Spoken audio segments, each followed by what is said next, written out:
so as to determine their compliance with the provisions of the Constitution and law. D, shortlisted 15 candidates with distinguished careers and having regard to gender and regional balance. The shortlist of the applicants was also published in the Nation and Star newspapers in July 12, 2024. E, invited members of the public to send memoranda on the suitability of the shortlisted candidates. F, the committee further wrote to the following agencies seeking for information relating to the suitability of the shortlisted candidates. The Kenya Revenue Authority was to confirm whether the candidates are tax compliant. The Registrar of Political Parties was to confirm that the applicants were not members of a governing body of a political party as required by Section 53A of SRC Act. The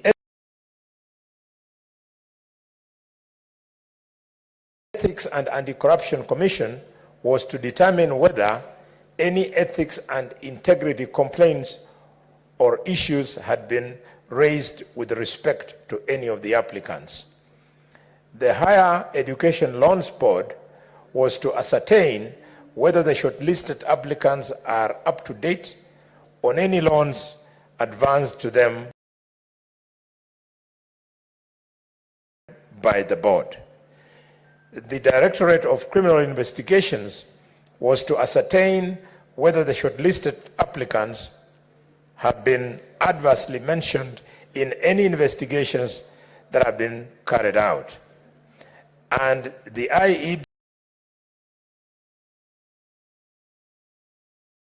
IEBC was for purposes of confirming that applicants were not members of Parliament or the County Assembly as required by Section 53A of the SRC Act, and finally, various universities to confirm the authenticity of degree certification, including the University of Nairobi, Egerton University, Moi University, Kenyatta University, Kenya Moses University, Eastern and South African Management Institute, ESAMI, Commission for University Education in the case of a certificate submitted from a foreign university.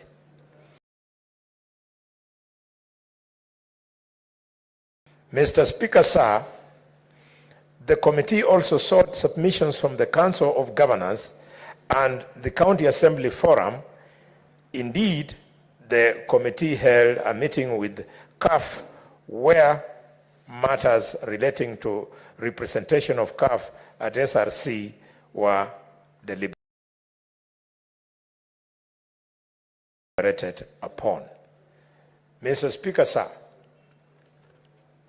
the committee conducted interviews for the shortlisted applicants on the 19th of July this year and considered the results of the interview and prepared its report on the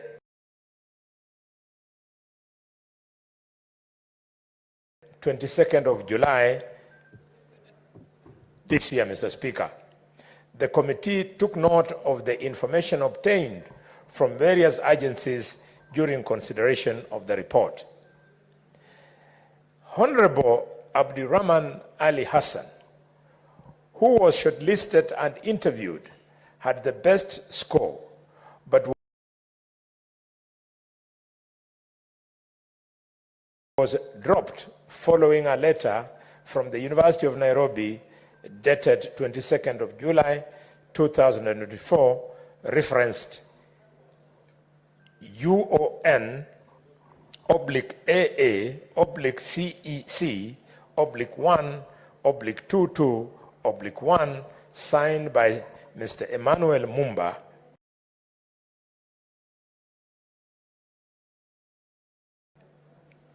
for academic registrar.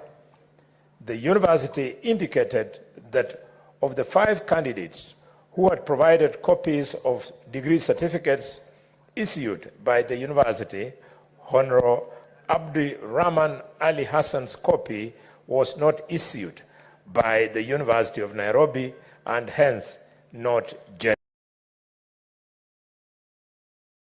genuine. The committee adopted this report, which was tabled in the Senate on the 23rd of July 2024, and following the tabling of the committee report, the chairperson gave notice of the motion pursuant to Standing Order number 60 of the Senate Standing Orders on Wednesday, 24th July 2024. Mr. Speaker, sir, on the 24th of July 2024, the committee received a letter from the University of Nairobi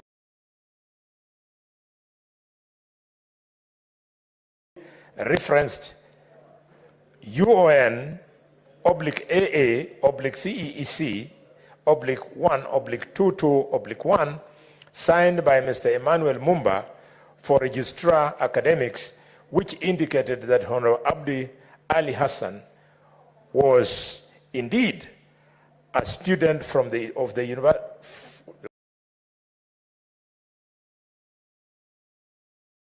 of Nairobi and was conferred with the Bachelor of Arts, Gender and Development Studies in 2008.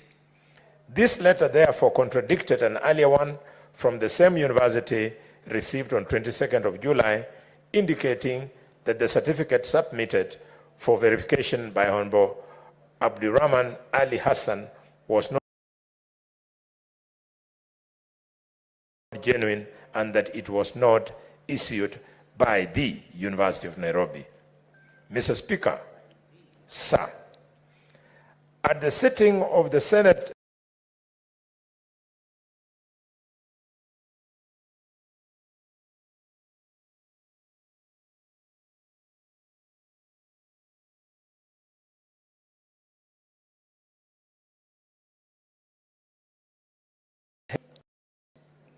during the meeting, Mr. Speaker, the committee considered the Speaker's communication, the 2 letters from the University of Nairobi, and the letter of resignation from Honorable Abdirahman Ali Hassan.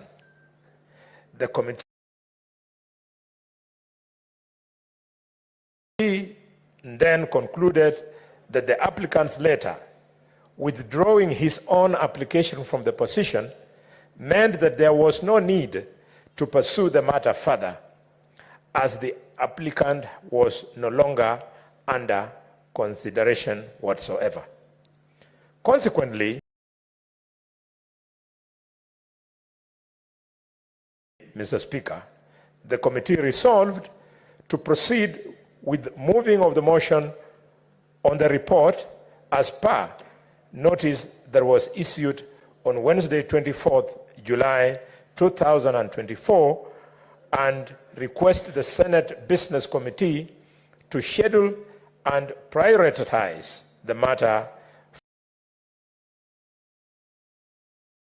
for consideration by the Senate. Mr. Speaker, I thank you, and I issue this statement on behalf of Senator Captain Ali Roba, EGH MP, Chairperson of the Committee of Finance and Budget of the Senate. Mr. Speaker. Now, honorable senators will have interventions on those statements for a maximum period of 30 minutes. From my dashboard, I have quite a number of senators indicating their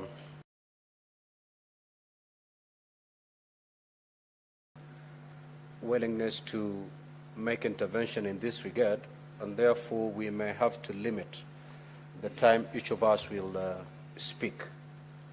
I will persuade you, any senator speaking to take a maximum of 30 minutes so that we can have as many 3 minutes. I meant 3 minutes. I would have given the entire 30 minutes to Senator Olekina, but not today. So I'll start with Senator Manzo Daniel Kitonga.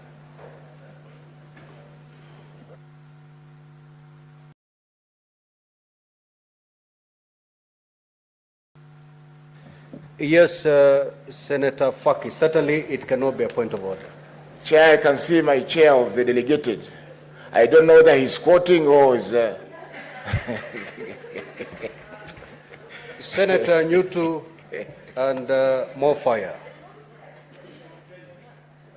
There's decorum in the chamber. You don't mount each other.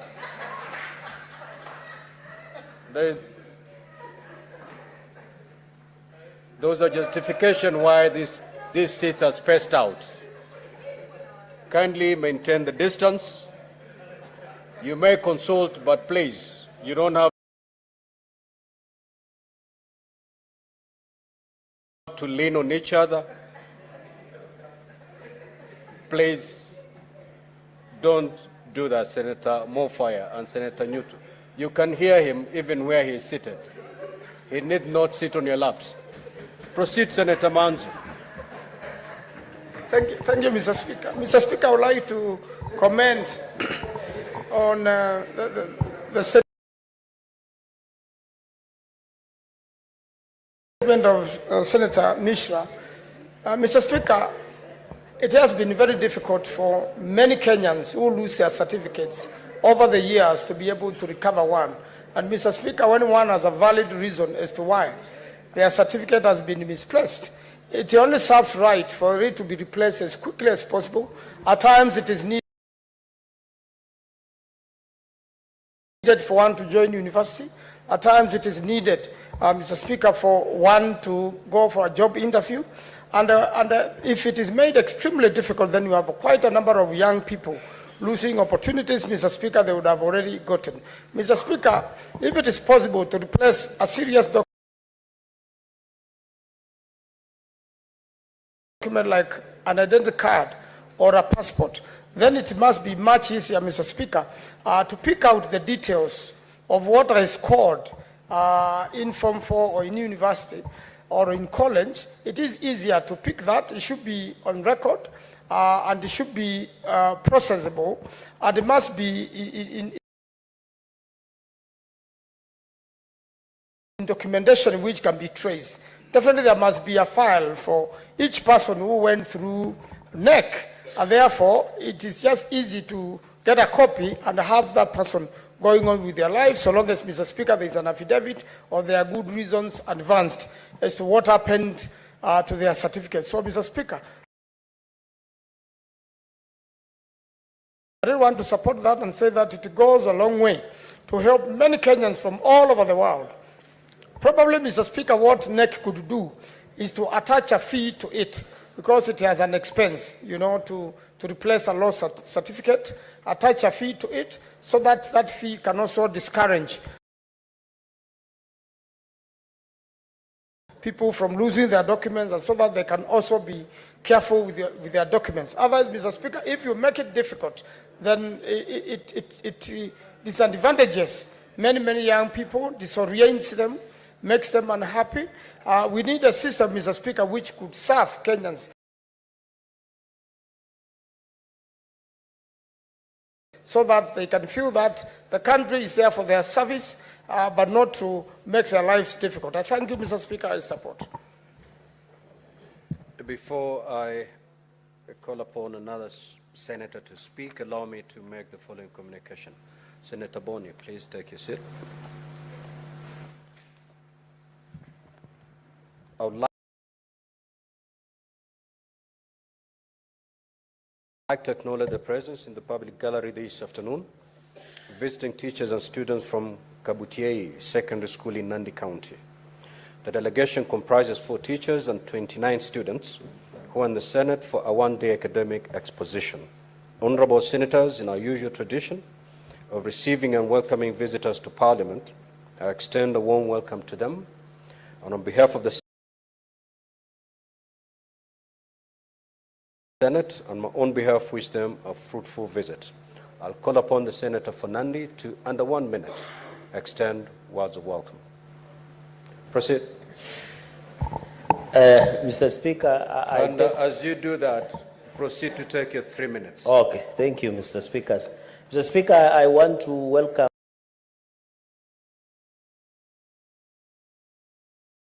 parents, not teachers and students of Kabutie Secondary School. I think it is in Nandil's Tindred's constituency. And I'm happy that as they go for recess, Mr. Speaker, they have opportunity to see the proceedings of both houses, National Assembly and the Senate. And I'm happy it's led by my neighbor, Mr. Songok,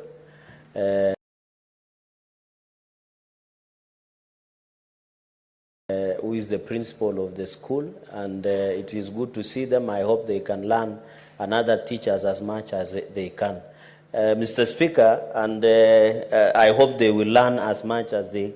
Mine is just to tell them, the students, to be focused and to work hard and work smart to achieve their dreams. And they are the future, they are the leaders of today, not tomorrow.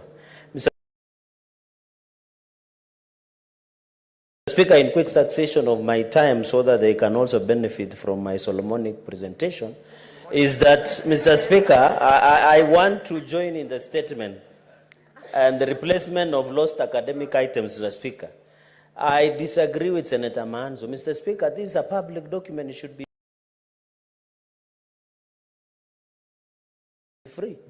You remember when we wanted to raise the 100 shillings of ID to 1,000, many Kenyans objected. Some of the concerns of GNCs was also provision of public documents, Mr. Speaker. The issuance of letter of certificate by NEC of 5,220, Mr. Speaker. It is an embarrassing, it is unfortunate. It should be withdrawn, Mr. Speaker. I expect the chairperson of education to transmit through you to NEC to remove this punitive 5,220 shillings, because, Mr. Speaker, NEC is a public institution, Mr. Speaker. And, Mr. Speaker, Kenya National Examination Council gets budget from Kenyans, Mr. Speaker. This is double taxation, and therefore, Mr. Speaker, what is so hard to access my KCSE certificate, to access my KCSE certificate, KCP certificate, Mr. Speaker? And you know, somebody, a member of this House, has questioned my performance. Why is it hard, Mr. Speaker? It is just to go and print and type it and give to the Kenyans, Mr. Speaker. I remember when there was an issue of floods at Naivasha the other day when they were in Nakuru County. The government ordered free issuance of ID without charge, documents, testimonials from NEC and KCP, Mr. Speaker. We as a country, Mr. Speaker, it is very unfortunate that ordinary Kenyans who do not have jobs, who are young people, Mr. Speaker, are being told to pay 5,220 shillings. And most of them, Mr. Speaker, are young people who do not have jobs, Mr. Speaker.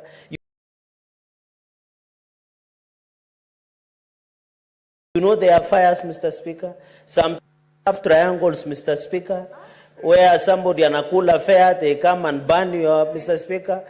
So, Mr. Speaker, at the end of the day... Senator for Nandi, kindly use parliamentary language. Okay, people eat the fare. Let me replace that.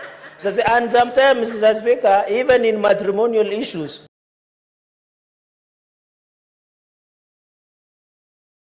somebody decide to you become a victim of your academic documents being taken away, Mr. Speaker. Even some professional thieves run away with your identity. And some of the identity include personal effects like academic testimonials, Mr. Speaker. Mr. Speaker, I agree.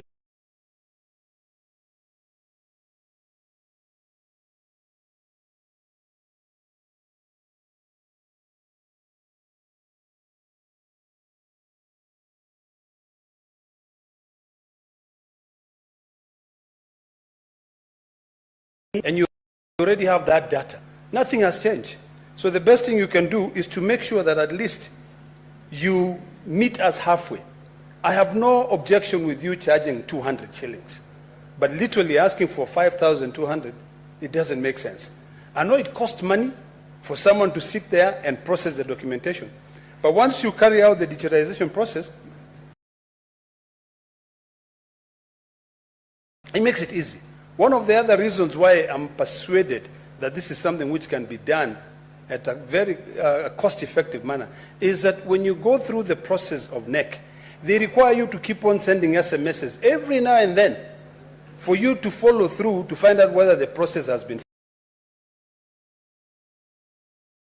finalized.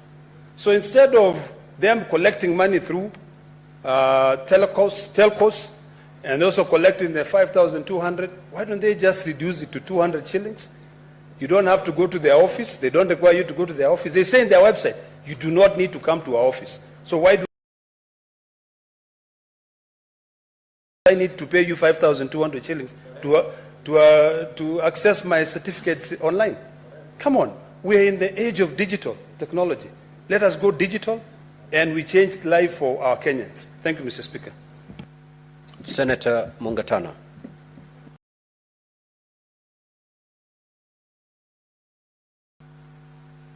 Mr. Speaker, thank you. I'd like to make a comment in support of the statement by Senator Lemaletian on election observation.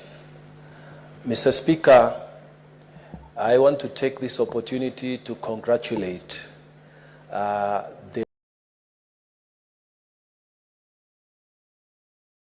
Republic of Rwanda for a successful election. Mr. Speaker, in Africa, this is a particular sensitive year because many countries in 2024, they are going into election. We had a successful election in Senegal the other day.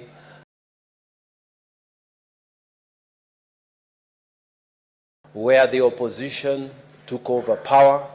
We had successful election the other day where in South Africa, the sitting government was forced to share power with another after failing to get the requisite 50%. And now we had our own mission as Kenya Parliament and also as Pan-African Parliament to observe what Rwanda was doing. Mr. Speaker, this is the new way to go. This new idea that was being introduced in Kenya the other day, that people would want to have regime change in other ways other than through the ballot. Mr. Speaker, Africa looks down upon it. Africa does not accept it. And in fact, in the African Union, if you have a regime change rather than through the ballot, Mr. Speaker, you are immediately removed as a member of the African Union. You are immediately removed as a member of the Pan-African Parliament and all these organizations. So, Mr. Speaker, I would want to urge Kenyans who know that we've had strong democratic credentials. If you have an issue with your president, with your governor, with your senator, with your member of parliament, with your MCA, there is a time and space for that. Mr. Speaker, our nation must follow what all the other countries in Africa have done. And it is my prayer that when 2027 comes, we shall have a good elections like the other countries that are going through in 2024. I beg to support. Thank you, Mr. Speaker.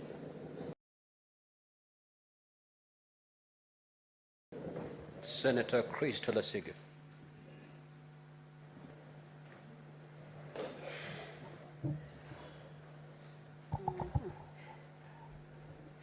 Thank you very much, Speaker. I rise to support the statement made by the Finance Committee, read by Dr. Boni Halwale. Speaker, I really want to appreciate the committee for putting in place a very credible process of trying to vet this nominee to SRC. Mr. Speaker, it would do us, we would be wise, Speaker, to follow the example of the Finance Committee led by Ali Roba, and perhaps take some of the examples that they have given us today as a nation. Even in the recent vetting process that we've seen on the weekend, Chair, with cabinet secretaries being vetted, I wish that some of these principles, some of these steps that the Finance Committee took would have been taken as well. Mr. Speaker, Abdi O actually said that this is not a cabinet, it's a closet. And the reason is because of things that were not duly followed, procedures that were not duly followed in the minds of Kenyans. Listening to several Kenyans speak, the overwhelming view of the public is that it was a political pawn game that served only to confirm the fidelity of politicians to their friends and not to the act of building a stronger nation. Mr. Speaker, they said it was a sham. They said it was a mockery, with Parliament having abdicated its duty of challenging the genuineness of this process. Unlike what the Finance Committee have shown us today. A cosmetic exercise with a shallow questioning, they said, with the chairperson even throwing bail at the nominees on numerous occasions and even answering on their behalf at times directly or with anecdotes of times gone by. I didn't hear from the report from Boni Halwale that our Finance Committee chair did the same thing, because he understands the process of the importance of following a process duly. This seems to be another exercise in household chores, where laundry was being done to try and remove stains so that they wash, rinse, and repeat in the cabinet. And where stains cannot be removed, Speaker, what they did instead... One more minute, Senator Crystal Asige, 1 more minute. 2 minutes. Senator Sifuna, you're out of order. Proceed to take your minute, Senator Crystal Asige. Proceed.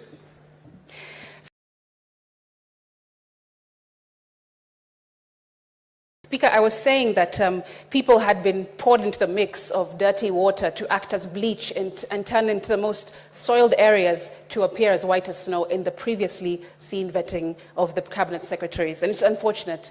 We listened to many of them with their repetitive, lackluster, and for the most part, visionless responses, Speaker, many of whom were being egged on by the vetting committee because we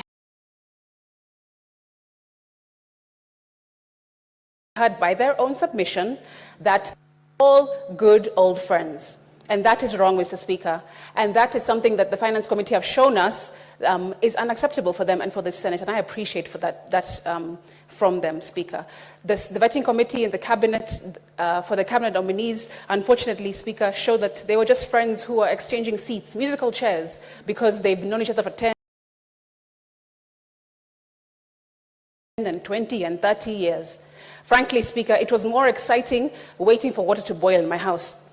With no ideas they had no foresight, no tenacity, just a selection of nominees in a broad-based cabinet, giving broad-based responses, exposing their broad-based competencies, Speaker. And this is the group of people that the President believes and convinced that will take Kenya to the next level. Are these the most outstanding minds we have in our midst? Because Kenyans feel the majority of them were sadly dug up from the bottom of the barrel. And I really want to appreciate, Mr. Speaker, the Finance Committee, through the leadership of Ali Roba, for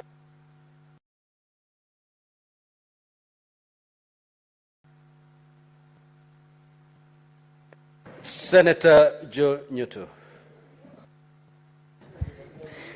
Thank you, Mr. Speaker. I must admit that I've learned a lot of English from Senator Asige.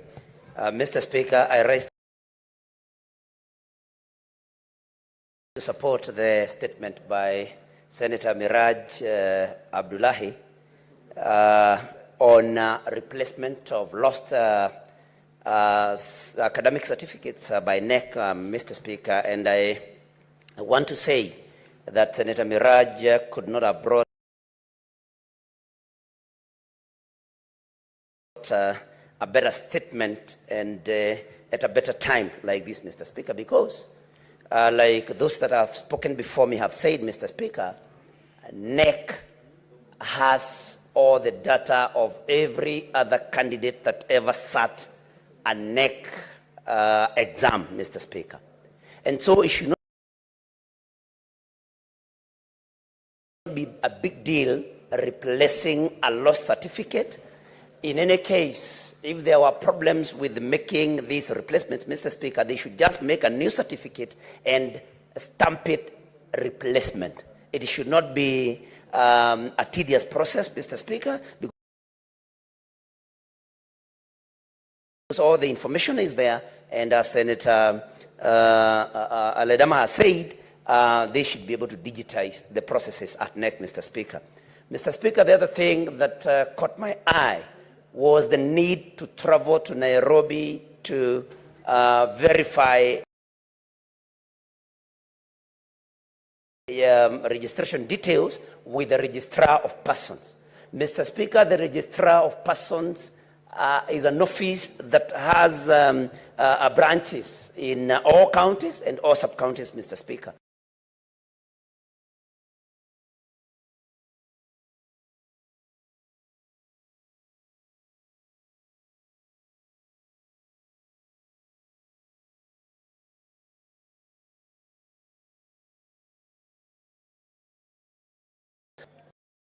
To fight poverty and suffering are the certificates. And when the system or the process of replacing the certificates becomes so tedious, then it makes their lives a nightmare. Mr. Speaker, I would propose that this is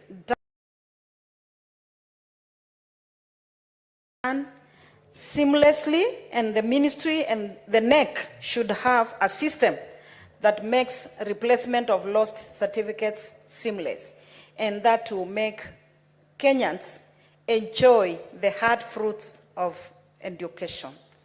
Mr. Speaker,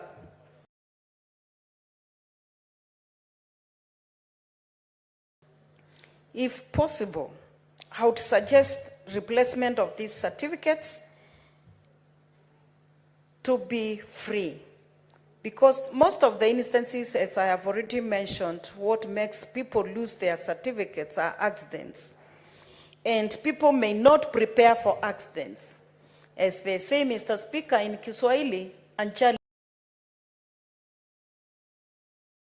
haina kinga. So it would be easier and make life easier for Kenyans if replacing lost academic certificates is done freely and in the shortest time possible, so that Kenyans can get back to their lives. If they are seeking jobs, they will seek jobs. If it is applying for any qualification, that they will have their papers. Mr. Speaker, I would say many people suffer when they lose their academic certificates, because I have seen in the past, Mr. Speaker, even when politicians or people are looking for jobs, then they are forced to look for their classmates and declare if they really went to school, who were their classmates, in which institution did they go to, which secondary school or university. Mr. Speaker, as one of us said that to digitalize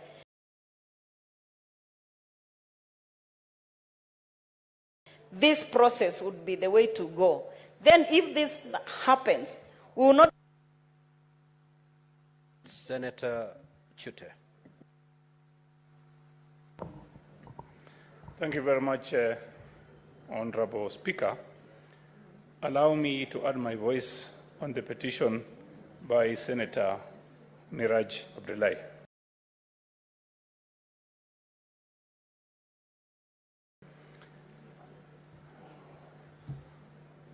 Honorable Speaker, we have a problem in this country, especially at the coastal region. There are historical land injustices. Honorable Speaker, there are absentee landlords who have tortured residents, who have built houses on those parcels of land. Honorable Speaker, former coastal rulers who are referred to as tenant. Senator Chute, Yes. acquaint yourself with the amended standing orders, more particularly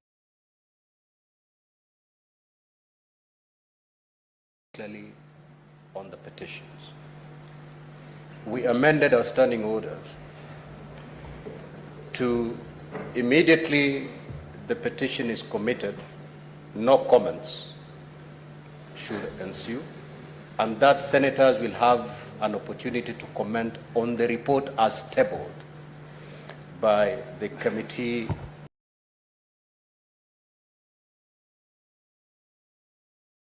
that is looking into that petition. And therefore, you may proceed to take your remaining 1.5 minutes, but on another issue, not the petition.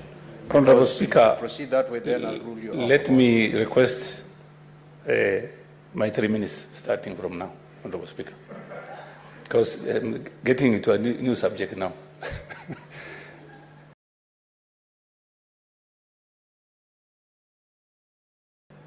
Honorable Speaker, let me now divert to the statement by Senator Malatilian. Yes, Senator Hezena. Honorable Speaker, we went to, some time back, we went to Rwanda, Kigali. And I got a taxi, and that taxi wouldn't start to move because I didn't put on my belt.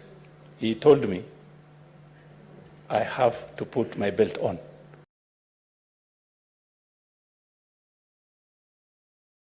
Otherwise, he will be fined and he will be jailed for 2 days. So I obliged. Honorable Speaker, let me be given 3 minutes. Give him an extra 1.5 minutes. Proceed. So, Honorable Speaker, why am I saying this? It is the rule of law. That country, if you go to Rwanda, the city is very clean. The hotels are very clean.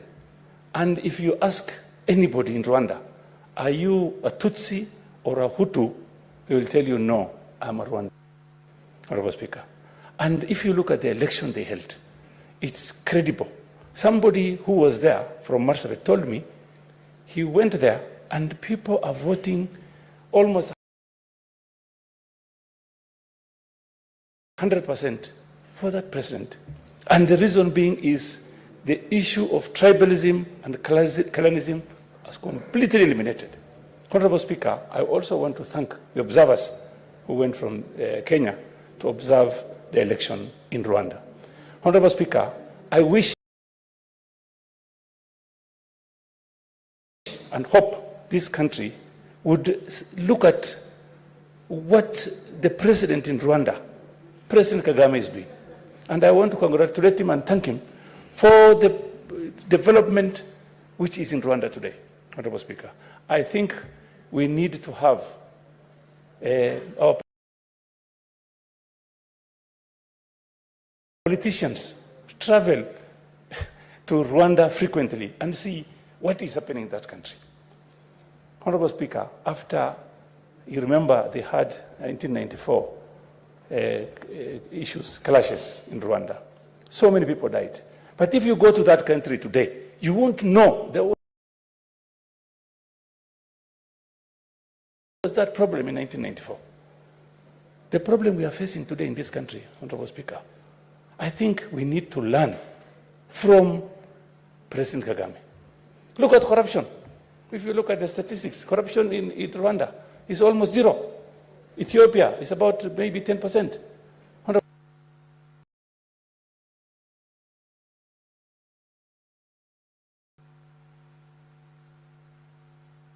Senator Oroba.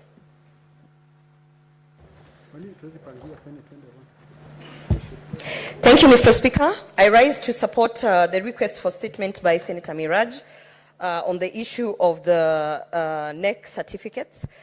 Mr. Speaker, actually, I had a lot of points on digitization of these certificates. So let me not belabor that point, but I'd like to say that in the interest of not only those who have lost the certificates, Mr. Speaker, but in the interest of making sure that we don't have people who are submitting fake documents or creating documents from downtown, Mr. Speaker, I think the process of digitization will actually cure the issue of authenticity and making sure that people are able to be tracked in terms of what they have studied, where they have studied, and even who their classmates are, because it should be public, a public portal, Mr. Speaker. Mr. Speaker, I also want to add on that when we were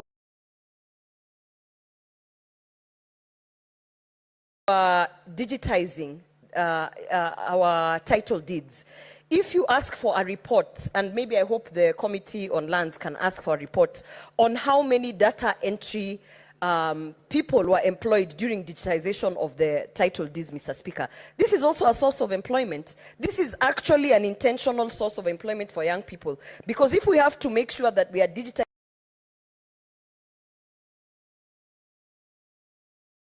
all the existing NEC certificates, and that does not mean just KCPE and KCSE, Mr. Speaker. We have diplomas in NEC. We even have certain courses that are in NEC. Mr. Speaker, that can offer literally, I think, 2 years worth of jobs for our youth, just in terms of digitization of this process, Mr. Speaker. At the era where we have QR codes and one-time passwords and things like that, I don't even understand why you need an actual physical certificate, Mr. Speaker. This kind of thinking was when, you know, we were in the analog spaces. I think we should move with time, and I want to urge our Cabinet Secretary nominee, hopefully he is approved, to actually make sure that when they are doing the budgeting, they should focus on putting a budget on digitization of all certificates from the Kenya National Examination Council. Thank you, Mr. Speaker. Now the 30 minutes meant for this session is done. We'll move to the next order. Next order, clerk. Order number 8.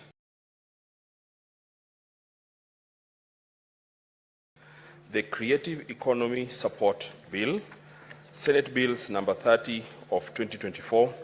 First reading. A bill for an act of parliament to establish mechanisms for the support for the persons of creative industry, to enhance the contribution of creative industry to the economy,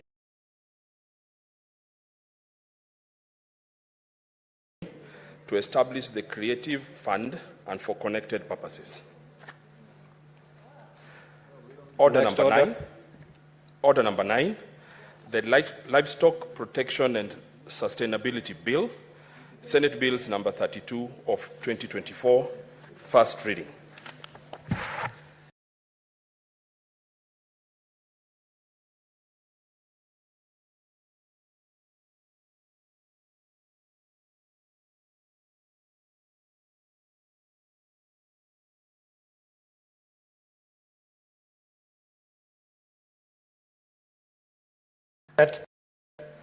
I rise and beg to move order number 13, that the Senate adopts the report of the Standing Committee on Finance and Budget on the Senate nominee on behalf of the county governments to the position of member of the Salaries and Remuneration Commission laid on the table of this House on Tuesday, 23rd July 2024, and further, pursuant to Article number 232B, Roman 7, of the Constitution and Section 7(2) of the Salaries and Remuneration Act, recommends Ms. Lynette Washiali Muganda and Mr. Mohammed Aden Abdi to the Cabinet Secretary for National Treasury and Economic Planning for transmission to His Excellency the President of the Republic of Kenya, Dr. William Samoei Ruto, PhD, for consideration for appointment to the position of Member of Salaries and Remuneration Commission. Mr. Speaker, sir.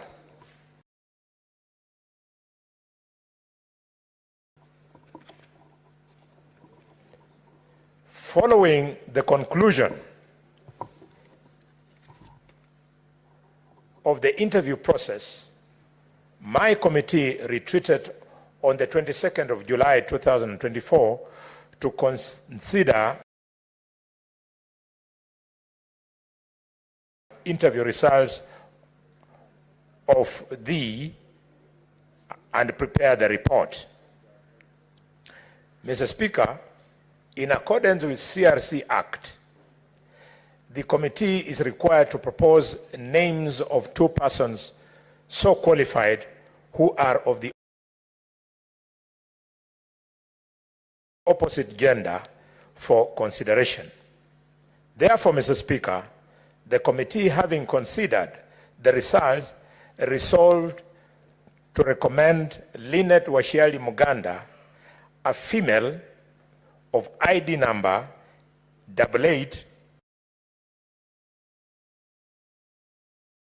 8837482, and Mohammed Eden Abdi, a male of ID number 27512996, for consideration for nomination to the position of Member of the Salaries and Remuneration Commission under Article 232 B Roman 7 and Section 7.2 of the Salaries and Remuneration Commission Act. Mr. Speaker, Lynette Washiali Muganda holds a Bachelor of Arts degree in Economics and Business Studies.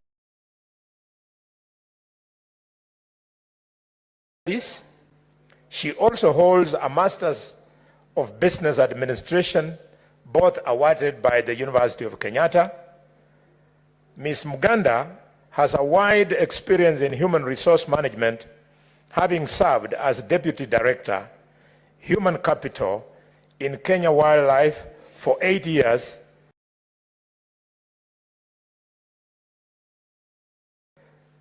Human Resource and Administrative Officer in the Federation of Kenya Employers for 3 years, and Senior Human Resource Consultant at Deloitte and Dosh for 3 years. Mr. Speaker, she is currently a council member of Dedan Kimathi University, whereas Mr. Mohammed Abdi holds a Bachelor's of Business Management degree, Human Resource Management, from Moi University, and additionally holds a Master of Business Administration degree from the University of Nairobi, and he is a current member of Human Resource Management Professionals Examination Board. He has a wide experience in human resource management and administration, having worked at Silicon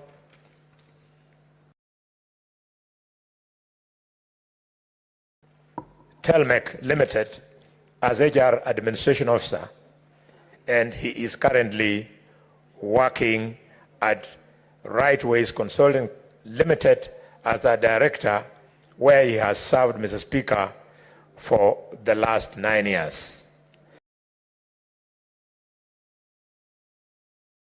The committee, Mr. Speaker, is grateful to all Kenyans who expressed their interest in the position of nominee to the Salaries and Remuneration Commission, and for their cooperation during the entire selection process. The committee appreciates various agencies and public institutions which provided information requested for concerning different interviewees. The committee is also grateful to officers of the Speaker of the Senate and the Clerk of the Senate for the support we enjoyed while discharging our duties. I therefore want to request members of this House to stand behind this committee, recommend these two people for onward transmission through the Minister to His Excellency the President. Mr. Speaker, having gone through this exercise on behalf of this House and Parliament, I couldn't help, Mr. Speaker, comparing it to a similar process going on in our other House. Mr. Speaker, it concerns me that we were able to make this decision without belaboring the issue of how much a candidate was worth. I have reflected on it, Mr. Speaker, and I think asking for how much a candidate is worth, Mr. Speaker, is a waste of time. It is a waste of time unless the interviewee, Mr. Speaker, is going to be pinned down to justify that wealth. He is going to be pinned down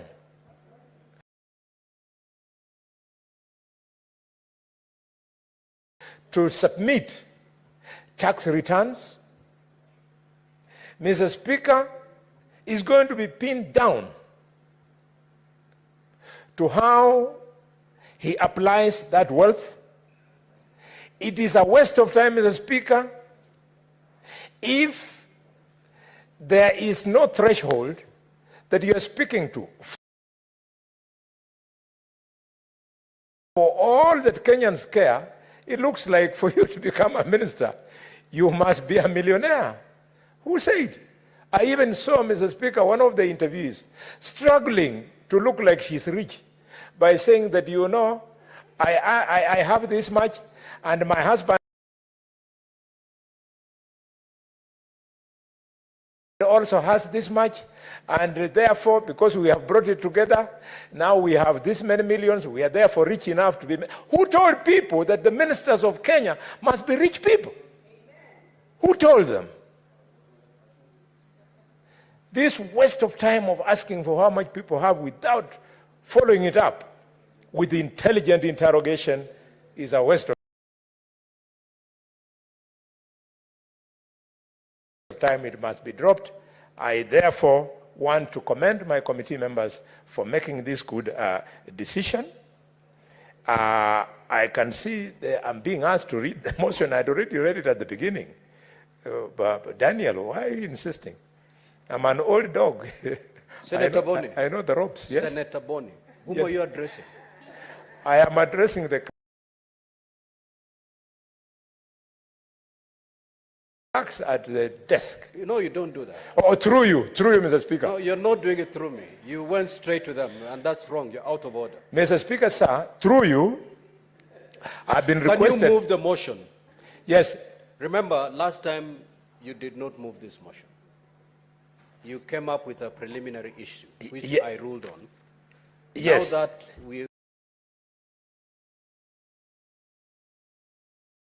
Now that you're proceeding with the motion, you need to move Yes. that motion. Once you're done, you get your seconder to second, and then we propose the question and allow your colleagues to make interventions where necessary. Yes, Mr. Speaker, it's just that there was so much consultation at the beginning. I started by moving the motion, and I said that the Senate adopts the report of the Standing Committee on Finance. Yes, I moved it on finance, and Budget Committee of the Senate on the Senate nominees on behalf of the county governments to the position of member of the Salaries and Remuneration Commission laid on the table of the Senate on the 23rd of July 2024, 3 Tuesdays ago, and further pursuant to Article 232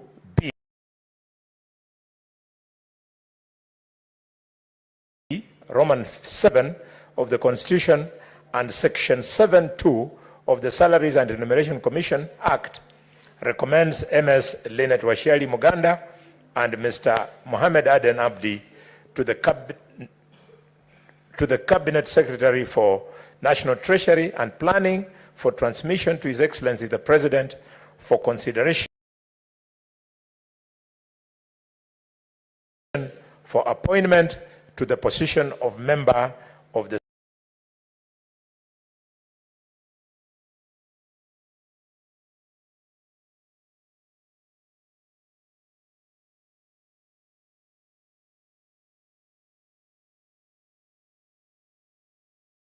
that they could actually go in and try and streamline, Mr. Speaker. Because of those shortcomings, the Salaries and Remuneration Commission was set in place to make sure that all public servants are able to channel their views in terms of benefits, in terms of salaries, and in terms of the working environment, so that we can have a system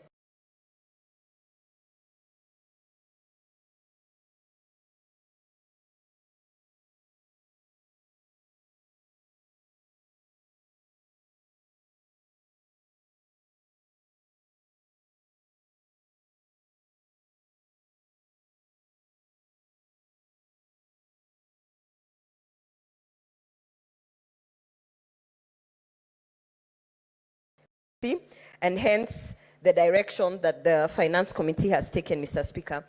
Madam Speaker, process. Madam Speaker, for those who are making comments that the Finance Committee has done way better than what is happening in the National Assembly, Madam Speaker, I don't even think a report has been tabled in terms of the vetting of the Cabinet Secretaries, Madam Speaker. So let us also be fair, and let us also guide Kenyans as leaders who are responsible to understand the processes that are within both the National Assembly and the Senate before we can stand and make sensational comments just so that we can be popular out there, Madam Speaker. A report is yet to be tabled in terms of the vetting of the Cabinet Secretaries, the same way this report of the Finance Committee, we have waited as leaders in this House. We have waited for the process to take place. We have waited for the report to be tabled. And having read the report as a responsible leader, then I am commenting and seconding on that report. Madam Speaker, I want to urge the senators in this House, we are better. And we are the upper house. And we should be able to understand the process and respect these institutions if we are going to trust these institutions, and if we can accord the same to the members of the National Assembly, and particularly to the committee that is actually dealing with the vetting of the Cabinet Secretaries, Madam Speaker. Madam Speaker, I want to say that the Finance Committee of this House has actually done an impeccable job. And if you look at the applicants of all the members who wanted to be seconded to become commissioners at the SRC through the Senate, it was a huge pool of candidates, Madam Speaker. And the Finance Committee took their time, vetted all the applicants, and were able to even score them, Madam Speaker. Of the two nominees that are being presented in this House, the lady, Lynette Washiali, if I am not wrong, scored 74% as a mean score. And we have Mohamed Aden, who scored 70.29%, Madam Speaker. So perhaps what I would like to speak through is the transparency of this process within the Finance Committee. And maybe in the interests of positive criticism, maybe what we can add on in the National Assembly in terms of the vetting of the cabinet secretaries is to have a more transparent process. Maybe we can even see some of the scores that they are giving the cabinet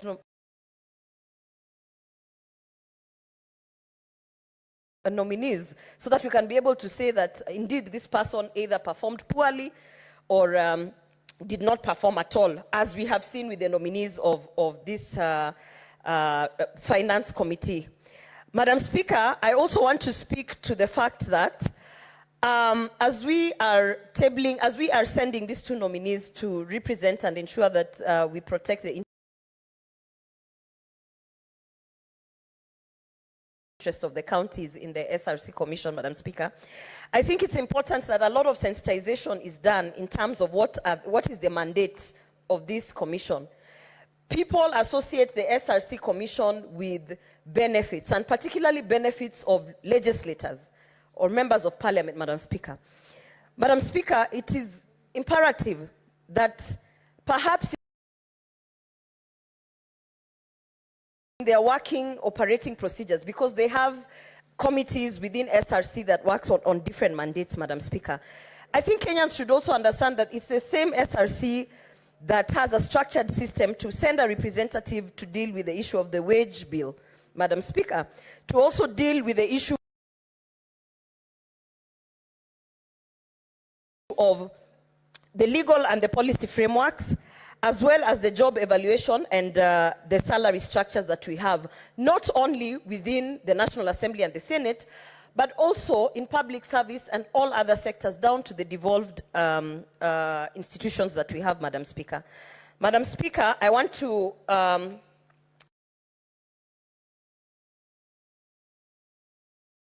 commend the members of the Finance Committee. Madam Speaker, as the mover of the bill has stated that there are many unnecessary bureaucratic processes that we perhaps put in when we are vetting either commissioners or members of the public service, Madam Speaker. And this is an area that, as much as we are making fun of, we really need to look into, Madam Speaker. During the vetting of one of the cabinet nominees in the National Assembly, I had some complaints coming from the committee talking about how our recruitment of our KDF soldiers is still backdated, such that they are still asking for physical measures of certain body parts and things like that. Madam Speaker, I think that is the point that Senator Boni Halwale was trying to say, that in the interest of improving the efficiency, in the interest of improving our work as public servants, as leaders who are there to make sure that there is transparency and checks and balances, maybe we need to question ourselves as to why we are asking for certain information if that information is not necessarily being used for the interests of the public, Madam Speaker. Like Senator Halwale said, when you ask someone about their wealth, what was their intended purpose? I believe the intended purpose, when that particular question was structured, was first of all to declare, so that we can be able to, as those who are watching you, to check if you are stealing any monies from the public coffers, but also so that we can check that even as you are creating all this wealth, because we have seen many cabinet nominees increasing their wealth over 100 million, Madam Speaker, in a year. Personally, I can tell you my wealth has gone down within this year. So when we are putting those measures, we should also be able to sensitize the public that perhaps we are asking, because we also want to go to their KRA portals to see how much of that percentage was remitted as taxes, Madam Speaker. I think if we do not have proper structure of checks and balances, then we end up being a house of talking and just creating nonsensical bureaucratic measures that are not needed in terms of vetting, Madam Speaker. I would want to add my voice on that and say that perhaps also the Finance Committee that has done a good job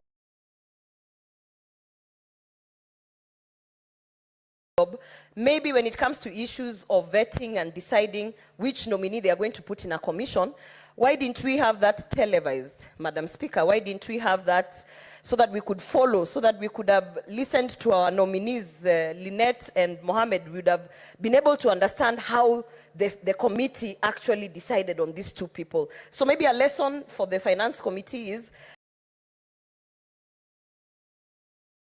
as much as you're criticizing the National Assembly, a point to take is that more transparency, and I believe we have the measures, we have the systems, in Bunge Towers, we can be able to televise some of these things that are happening in the committee. Because I was also a bit curious as to how the other members performed with regards to these final ones who are shortlisted. Madam Speaker, with those remarks, I want to encourage, Madam Speaker, I want to encourage Kenyans who are out there. We have a lot of this kind of opportunities that seem to be passing even the young Kenyans because they are not aware, Madam Speaker. And maybe a lesson to the Finance Committee is how to put out that information that we are looking for a commissioner to be able to go and protect the interests of the counties, to be able to sit in SRC. If that information can be put out publicly and maybe sent to our young generation, like the Gen Zs, so that they can also get an opportunity, even if they don't make it to the final list, but an opportunity to participate in the process, Madam Speaker.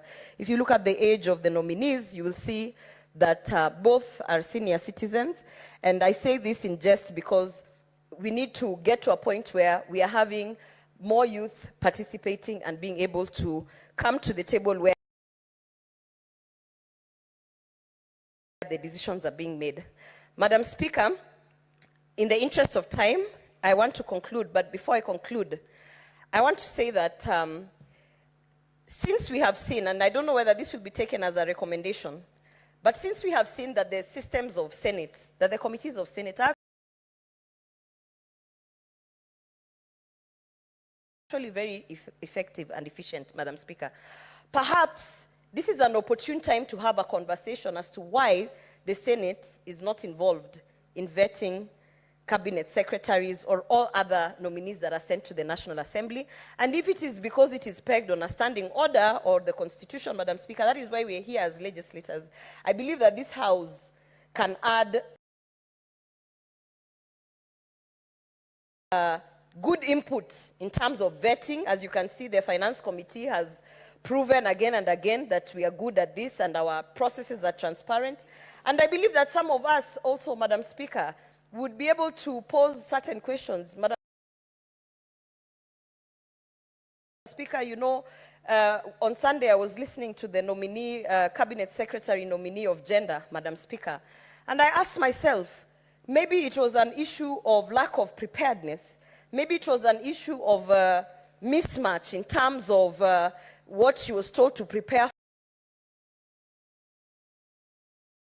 for and what they were asking. I don't know what the issue was, but Madam Speaker, had we been sitting there as representatives of the Senate, we would be able to demystify why a cabinet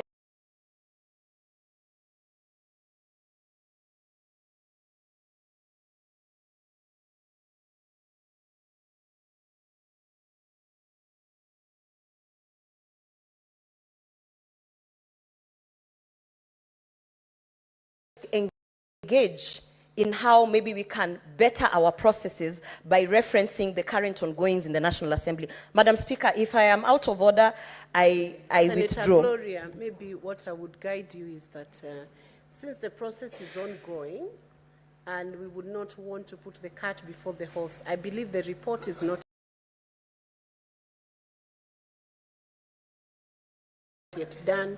The determination is still pending before the House, and comments on the floor of this House could as well give an impact on the mind of the interviewing panel. So the best is to leave that issue out in your debate until it's determined by National Assembly, when then it becomes open for us to also debate upon it.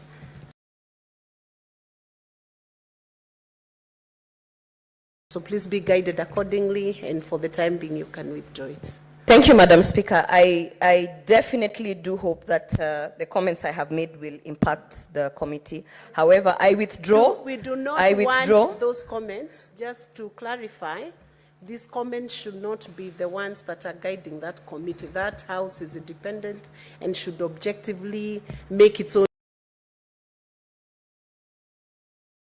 finding and verdict. They are competent men, ladies, and gentlemen, honorable members who are superintending over that matter. So they have the capacity to determine, to prepare a report, give us the report, upon which we will be able then to debate on it. Thank you, Madam Speaker. I stand guided. I wish to conclude by saying that we need to be responsible enough to make our processes efficient, Madam Speaker. My point was that as senators who are watching the vetting, Madam Speaker, there are a lot of glaring questions in terms of the processes. And perhaps what I was trying to shed some light on is that maybe a few notes could be taken from the Finance Committee. And maybe, Madam Speaker, the conversation that I'm trying to forcefully introduce to this House is how does the Senate at one point interact with that process or is able to give input, Madam Speaker. However, having said that, I want to conclude by saying that I proudly second this motion and support this report. And I do hope that once we have the two nominees approved and they start their work, Madam Speaker, they will remember that as Senate, we are there to protect the interests of the county. And Madam Speaker, that they should also remember that their nomination should guide and help protect the interests of the counties as commissioners within the Salaries and Remuneration Commission. I submit. Thank you.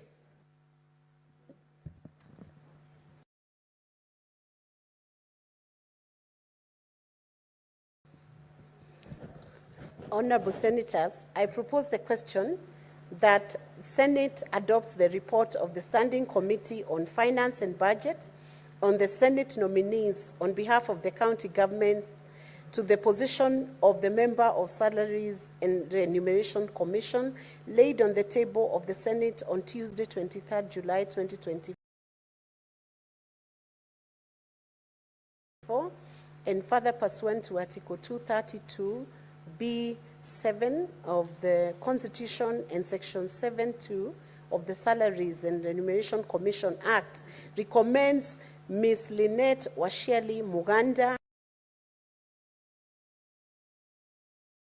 and Mr. Muhammad Aden Abdi to the Cabinet Secretary for the National Treasury and Planning for transmission to His Excellency the President for consideration for appointment to the position of member of the Salaries and Remuneration Commission.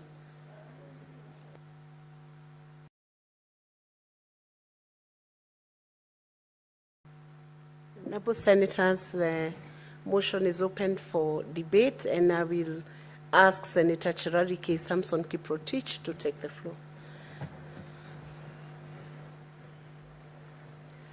Thank you, Madam Speaker. From the onset, I want to laud the Committee of Finance and Budget. I know it's one of the busiest committees. And before you proceed, I think it's important I guide the House that the law requires nomination of a recommendation of two candidates, a man and a woman, and the President will appoint one of them. Thank you. May proceed. Thank you, Madam Speaker, for that guidance. I was to indicate, but it is important you did. Madam Speaker, I want to support and say the Finance and Budget Committee has done a tremendous job, a good job. For this, I think this report is well done, well captured, Madam Speaker. I think apart from the Senate County Public Accounts Committee, The second busiest committee is Finance and Budget, Madam Speaker. Madam Speaker, I have seen credentials and the role of SRC, Madam Speaker. Let me say the following. Of course, under Article 230, the role of SRC cannot be gainsaid. It is very critical because now the decision of review of civil servants' salaries, which we are being told today, Madam Speaker, out of the revenue we collect as a country, Madam Speaker, 1.1 trillion goes to public servants in this republic. Therefore, the role SRC plays is very critical, Madam Speaker. And I've seen SRC has not been taking lightly the comments we make about their work. I have even suggested in the past that SRC should be a part-time commission because their work is not 8 to 5, Madam Speaker. Their work is to review periodically the salaries and remuneration and personal emoluments of public servants and state officers across this country, as was envisaged in Article 230. In fact, we should be looking at possibility of reducing the number of SRC commissioners in this republic, Madam Speaker, so that we are also, because if we are spending 1.1 trillion on salaries, personal emoluments for state officers, Madam Speaker, for civil servants, it is unfair because these civil servants, majority of Kenyans are not employed by a government, Madam Speaker. And therefore, even as we approve or as we transmit this motion, Madam Speaker, for the Minister of Treasury, of course, as we wait for the report of the National Assembly on the vetting exercise, of course, the CS nominee of Treasury, John Badingongo, should, if they get opportunity, to ensure that these people we approve give value to the offices that we are talking about. And therefore, in fact, SRC, Madam Speaker, has not been helpful in advice.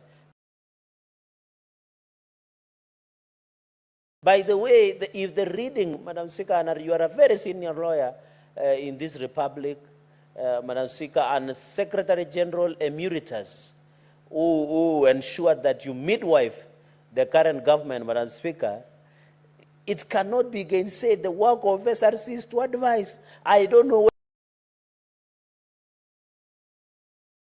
where they got these powers. They have arrogated themselves powers to set the salary. It's not their business, Madam Speaker. And we have sat, Madam Speaker, they have never assisted us. Look, for example, at UHC, Universal Health Coverage in terms. We spend hours here. They told us they will work with the Council of Governors to confirm under permanent and pensionable terms of UHC in terms, Madam Speaker. Who served this country as true heroes when we have a COVID of 2020? They didn't assist.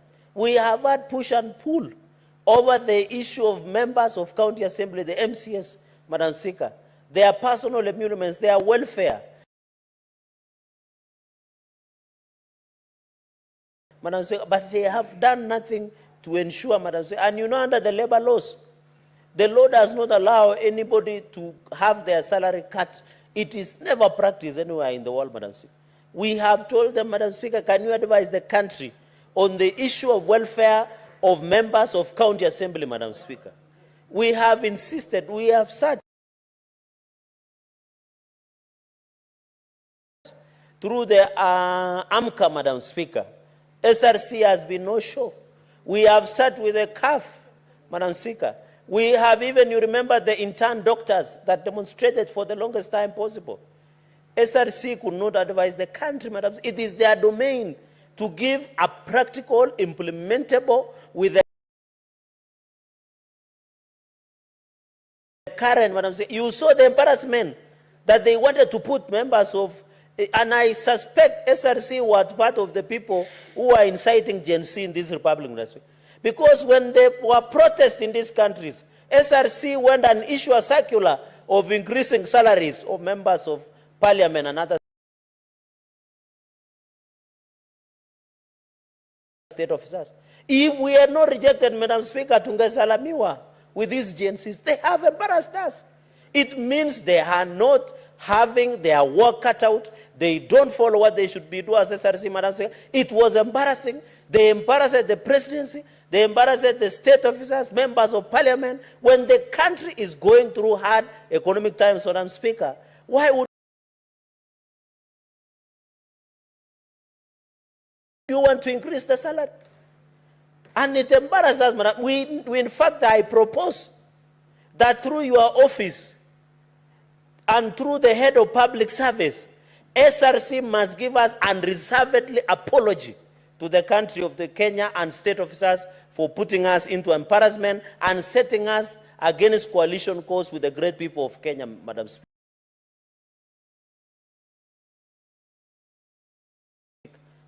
We have Kenyans who are earning less, Madam Speaker. Why don't you look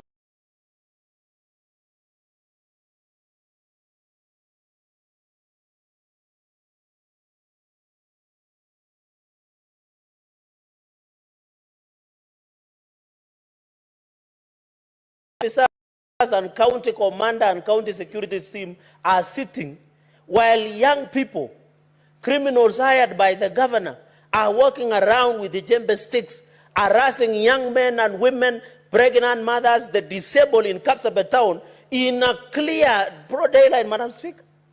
And yet we are struggling here. As we talk today, the ECD teachers of Nane County are supposed to go on strike because they have not been paid. But when you hire hooligans, the county has money to hire, but they can't buy drugs.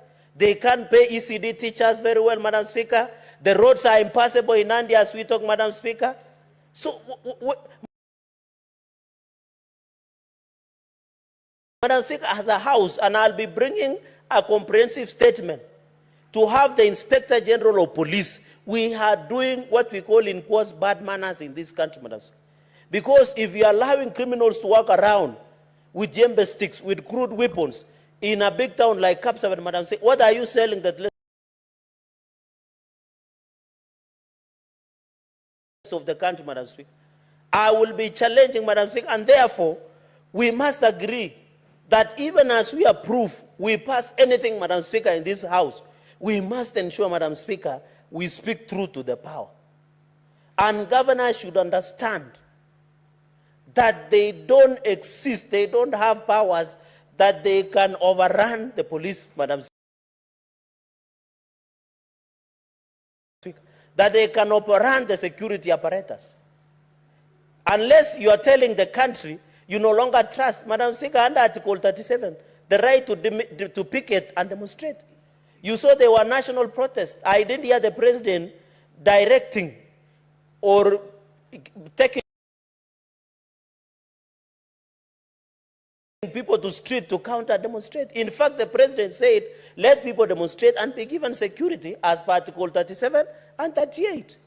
Unless Kapsabet town, Madam Speaker, is in another country.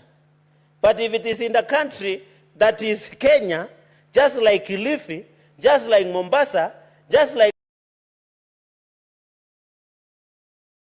our neighbors in Kakamega, just like in Homa Bay, just like in Tana River, Madam Speaker, then there is a big problem, Madam Speaker. We should be called out, and I want to challenge the Inspector General of Police acting, even as he comes for vetting. We must see action as at now to ensure that we protect the right of Kenyans. Why would you somebody have a problem? The other day, Madam Speaker, we normally have demonstrators here at the gate. You as the Speaker has never ordered anybody to be clobbered or being harassed for coming to Parliament to present their petition, Madam Speaker. Madam Speaker, the SRC under Article 230, even in vetting. Madam Speaker, I was surprised because I saw members of National Assembly and it is unanswered. If somebody challenged me, I can produce. When the message was read of vetting of Inspector General of Police, I was embarrassed that some members of National Assembly, and it is in the interest of my minority leader, Madam Speaker, Senator Retired Justice Madzai, that some members of National Assembly said Senate does not have a role in vetting of Inspector General of Police. Which constitution are they reading? Which law? Security is a shared function, Madam Speaker. Security is a shared function, just like a disaster preparedness emergency. I was wondering, Madam Speaker, and I always get shocked. Which country are we in when members of National Assembly contest the vetting? Madam Speaker, if members of National Assembly embarrass themselves with what they did, they should not use that Senate to redeem themselves. They should redeem themselves. Why were they bash and attack Senate? They attacked us on conflict of interest bill. It is unanswered. They didn't want Senate to be part of the Inspector General of Police vetting. It is the Constitution. The law is very clear under Article 93. Parliament is the Senate and the National Assembly.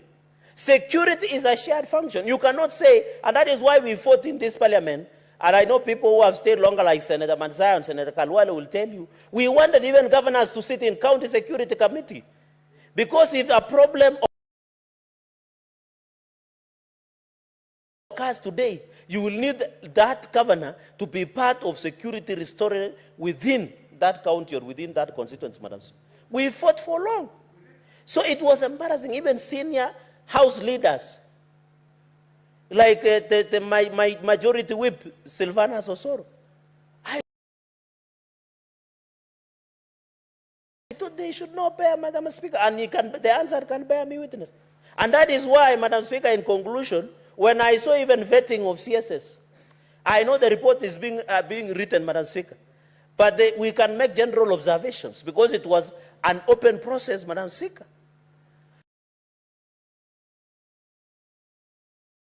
You find the process of vetting of cabinet nominees, Madam Speaker.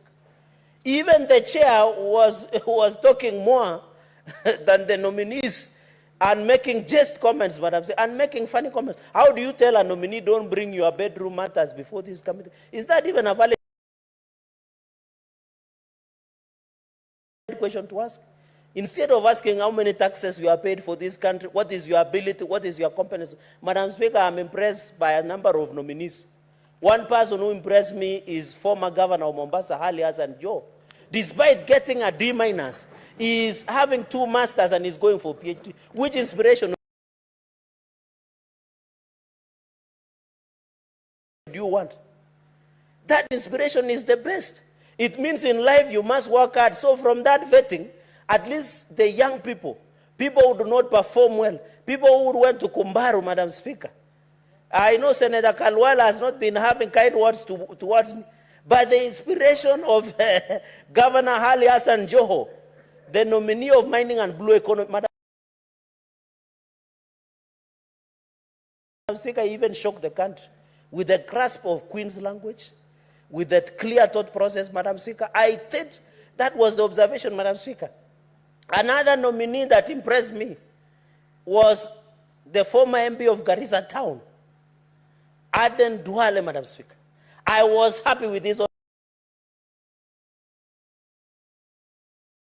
honest. He said he doesn't receive phone calls because members of parliament are corrupt. Anyway, the chair did not decide to correct, so it is unanswered. The Minister Duale was an honest man. He said he does not receive our phone calls as members of parliament because we are corrupt, Madam Speaker. But no one corrected. It is unanswered. We can print it and bring it here, Madam Speaker. So we need honest. Even Madam Speaker, Eric Muredi, that was having his 32 million. I want to agree and challenge the GNC that Eric Muredi, Madam Speaker, if approved, will be a he's only 32 million worth. He doesn't have a car. He's a young man with a vision. That should encourage, Madam Speaker, how we perform as a country. We should believe in the people that we have, Madam Speaker. So even as we did vetting, and I'm proposing this, Madam Speaker, going into the future, can you direct when our committees does vetting, like finance and budget? I have noticed in our committee rooms, Madam Speaker, there is no video recording. It is only answered. I wish and I request, and I wish the commissioners or the commissioner is here, at least every committee room should have a video recording so that we have the answer and video recording, so that some of us, Madam Speaker, some of these videos that are being vetted, Madam Speaker, can have opportunity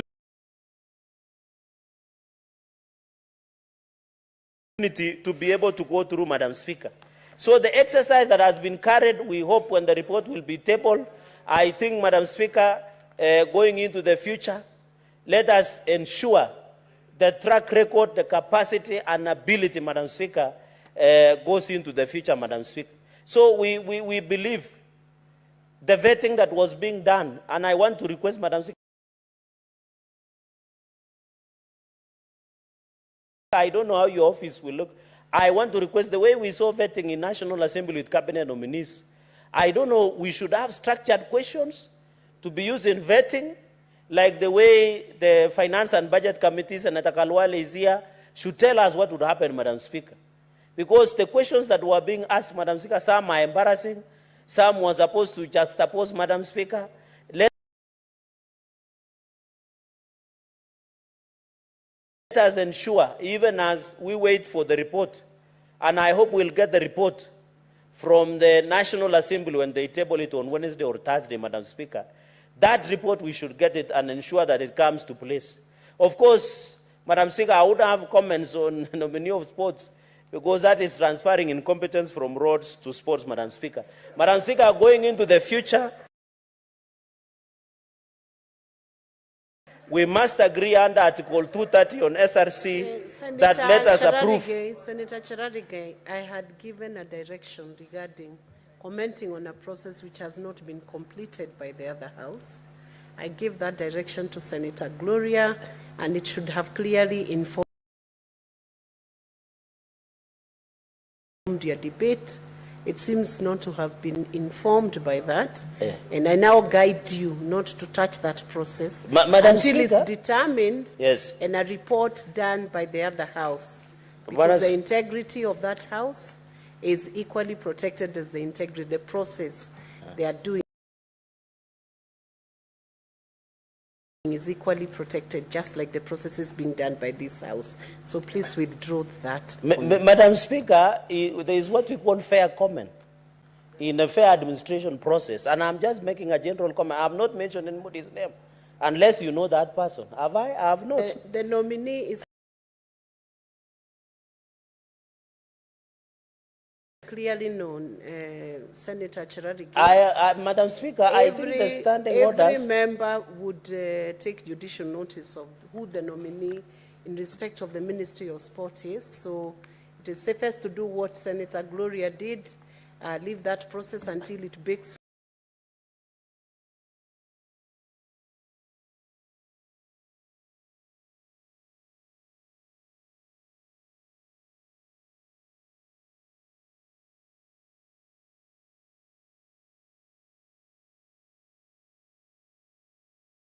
To respond to it, and since they are not, and the report is not yet out, if the report was out and a verdict has already been rendered by the panel on the other House, then it will be easy to debate and it will be easy to accept as a public record once the report is out. So I still guide that since they cannot defend themselves, we allow the National Assembly to complete the process while we await the report. We will still have a chance to debate that report. I believe that. Thank you. You can finish, Senator Cherargei. Madam Speaker, I want to wish well the two candidates. I know the law says the President will appoint one, and the committee, of course, we hope to see those SRC members before this committee, Madam Speaker, but to support and ask the House to support and ask the SRC, if one of them, because there are two, if either of them succeed, Madam Speaker, they should assist the country in advising on the issue of ballooning. Madam Speaker, not only national wage, but also county wage. The only county that is below, Madam Speaker, because I have advantage, is that is below 35% is Turkana County. The rest are beyond 35 as per the regulations on wage bill. We need also to work with County Public Service Board to bring that to an end. With those many remarks, Madam Speaker, and in suggesting remarks, I therefore support the report, Madam Speaker. I thank you. Thank you, Senator. Senator Kajuang Moses Otieno.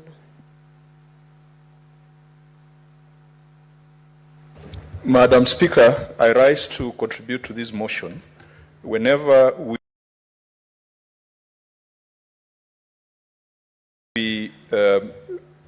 give a task to committees of the House, it is our belief that they prosecute and execute in the best interest of the House, in the best interest of the nation, and in accordance with the Constitution of Kenya. Madam Speaker, I have requested for disclosure on the CVs of the applicants that the committee considered, because in the report, the committee has mentioned that there were very many applicants. There were 48 applicants. And then there was a short list of about 10, and then about 15, and then 2 persons were picked from that list. And Madam Speaker, I take note that when I look at the short list, we have 2 ladies who topped the list. And that's quite impressive to find that 2 female applicants were considered to be the best. Now, the law requires that the House nominates a man and a woman. And as a result, Madam Speaker,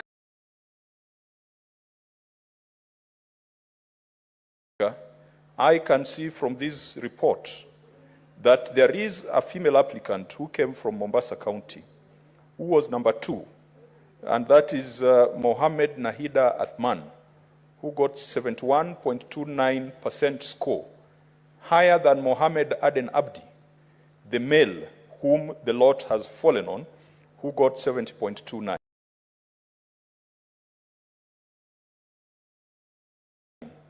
Mr. Speaker, when you are debating this kind of motion, it's important that the clerks give us the full information, the full picture, because I would be very, very interested in seeing the CV of Lynette Washiali Muganda from Kakamega, the CV of Mohammed Nahida Athman, and the CV of Mohammed Aden Abdi. Madam Speaker, the Senate has got a role in constitutional commissions. Now, this is part of it, and this is a very, very important role that we play. How I wish that our colleagues knew how important this role is, and how hard we have fought for the Senate to be involved in appointments and financing of independent commissions. The approval of the Inspector General of Police is another solemn duty that this House must undertake, because the Constitution requires Parliament collectively to make that decision. The Commission on Revenue Allocation is another constitutional commission where our input is required. The Parliamentary Service Commission is another constitutional commission where the Senate is involved. Madam Speaker, our role is not only limited to vetting and making proposals. Our role, as per the Constitution, extends to funding. And when it comes to funding, Article 249(3) of the Constitution says,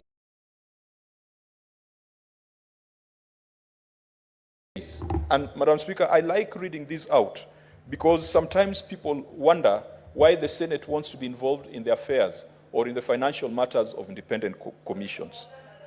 Article 249(3) says,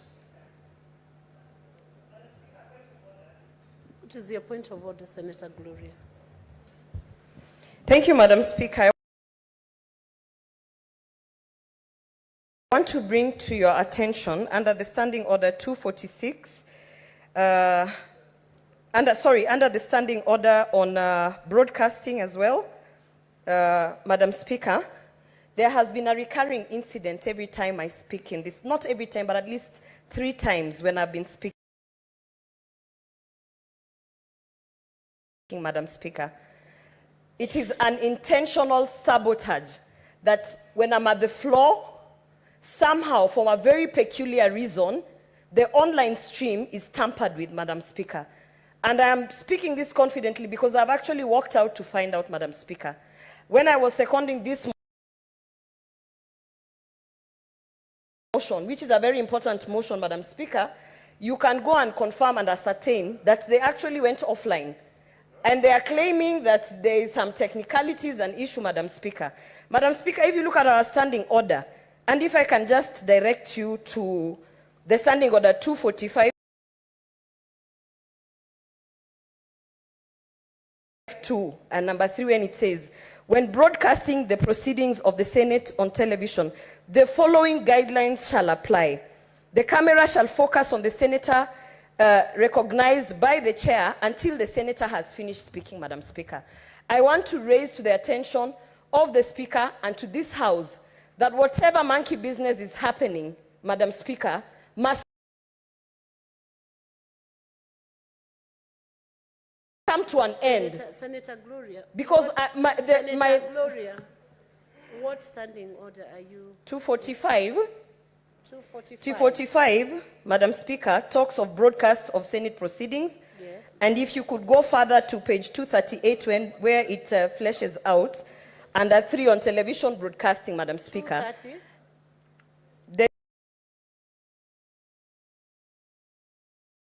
page is 238. The standing order is 245, Madam Speaker.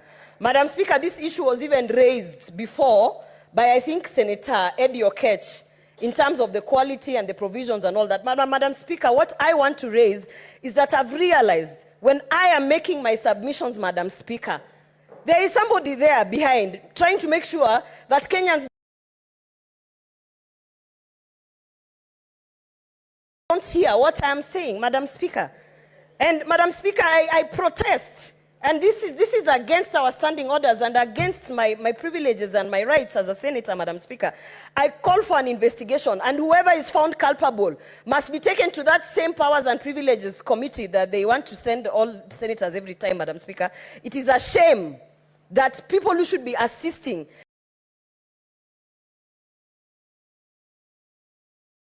in actually ensuring that Kenyans get everything that is happening in this House are actually being used by cartels of this House to sabotage my message. Senator Gloria Oroba, you cannot reference to cartels without substantiating whether there are cartels in the House, so you'll be required to substantiate that. And then, Senator Gloria, if you have a point of order. Senator Enoch Wambua, you have a point of order? Yes, please, Madam Speaker. Madam Speaker, due respect, Senator Gloria stood on a point of order when Senator Gacchagua was contributing.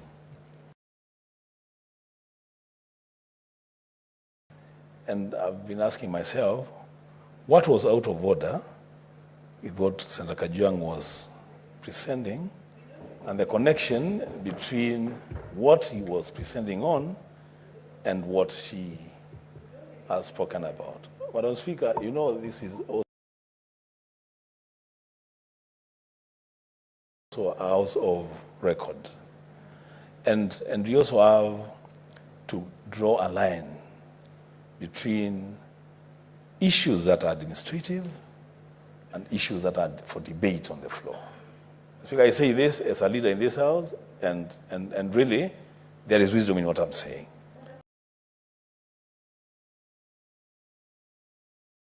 If we are to deal with administrative issues on the floor... Senator Gloria, can you allow the senator to be heard in silence? You got your chance. Allow him, I said allow him to finish what is... So, Speaker, if we are to deal with administrative issues on the floor, then what will happen is that every time we have an issue with the Secretariat, then we bring it on the floor. We will not look good. This is a house of record. I thank you, Madam Speaker. Thank you. I will hear Senator Joyce, and then I'm going to give a direction. Yeah, Thank you very much, Senator Gloria. Wait for your chance. Yeah, thank you very much, Madam Speaker. I would want to really echo the sentiments of Honorable Wambua, as far as I'm in agreement with Honorable Gloria, I would also want to humbly request Honorable Gloria to do a formal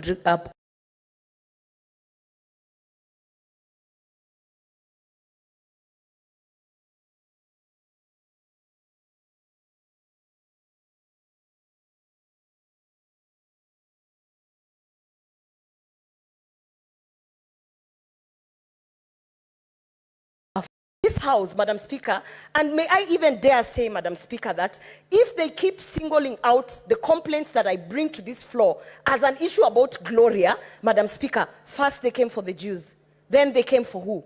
There'll be nobody left in this House, Madam Speaker. So we must address this very important issue. Thank you. Senator Gloria, your point is heard, and let me now give a direction on it. You have raised an issue on broadcasting, and if I recall very well, this issue was still raised last week, and broadcasting is important. However, as a chair right now, I may not be able to know what has happened with regard to the broadcasting. And the only way the House would get to know what has transpired as you were seconding the motion would be for the clerk's dispatch desk to ensure that we have a report on whether the broadcasting was happening, the transmission was happening, or whether it was not happening. As at last week, the House had technical challenges, genuine technical challenges on transmission of the broadcast. And what I would guide Senator Gloria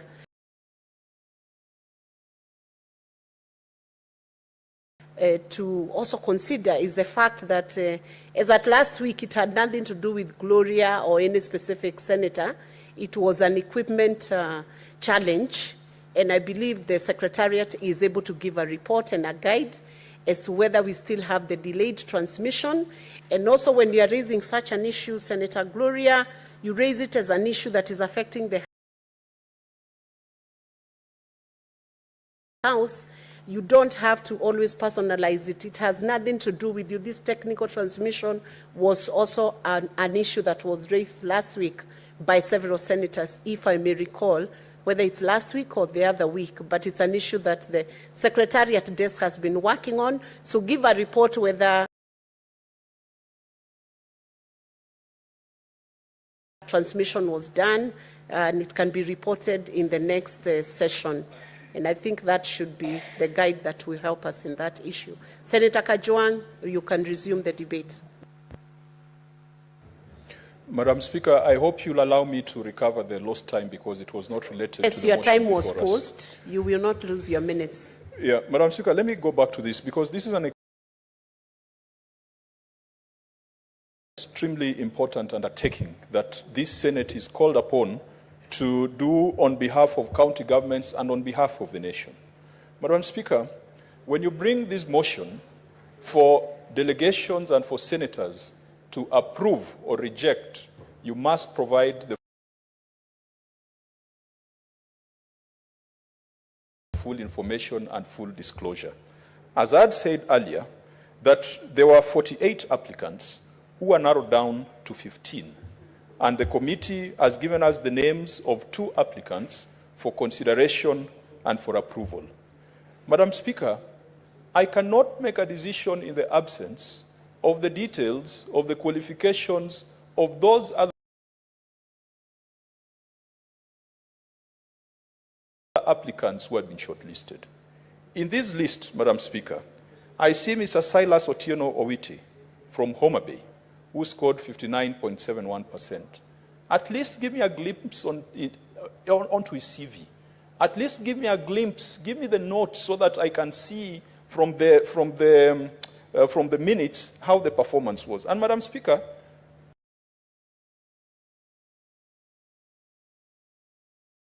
when it came to the appointment of Dr. Amoth, which is a motion before the House, I am seeing annexures and minutes and all the details of considerations of the committee. But when it comes to the discussion of these two nominees to the SRC, I have even requested in the official WhatsApp group for the annexure that carries the CVs, the annexure that carries the conversations that led to this decision. Madam Speaker, we must be careful because I've been through this exercise. I do recall about 6 years ago when this House was called upon to make a similar decision. There were even accusations of favor. There were even accusations of tribalism. There were even accusations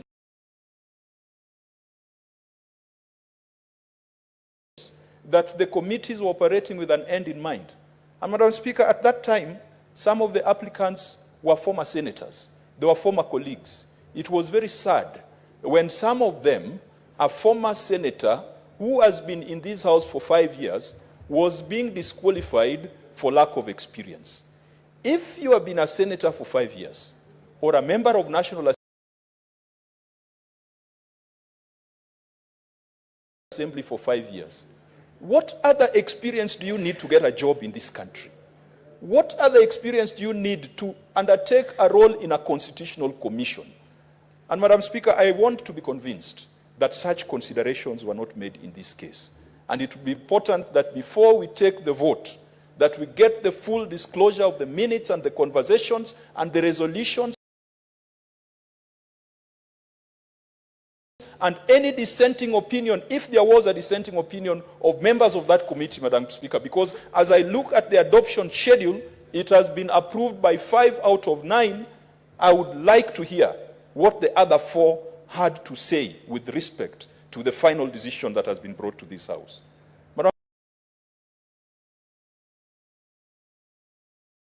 Speaker, I am not imputing any improper motive. I am just asking for full information so that I can make a decision on the motion that is before us. What is the point of order? Your point of information. Sorry. Would you like to be informed by Senator Boni Alwale? Madam Speaker, out of respect, I would wish to listen to Senator Boni Alwale. Senator Alwale. Thank you, Madam Speaker. Madam Speaker, the concerns by the Senator of Homa Bay are right and justified. It is true that what you are looking for is both on the Hansard recording of the proceedings of the committee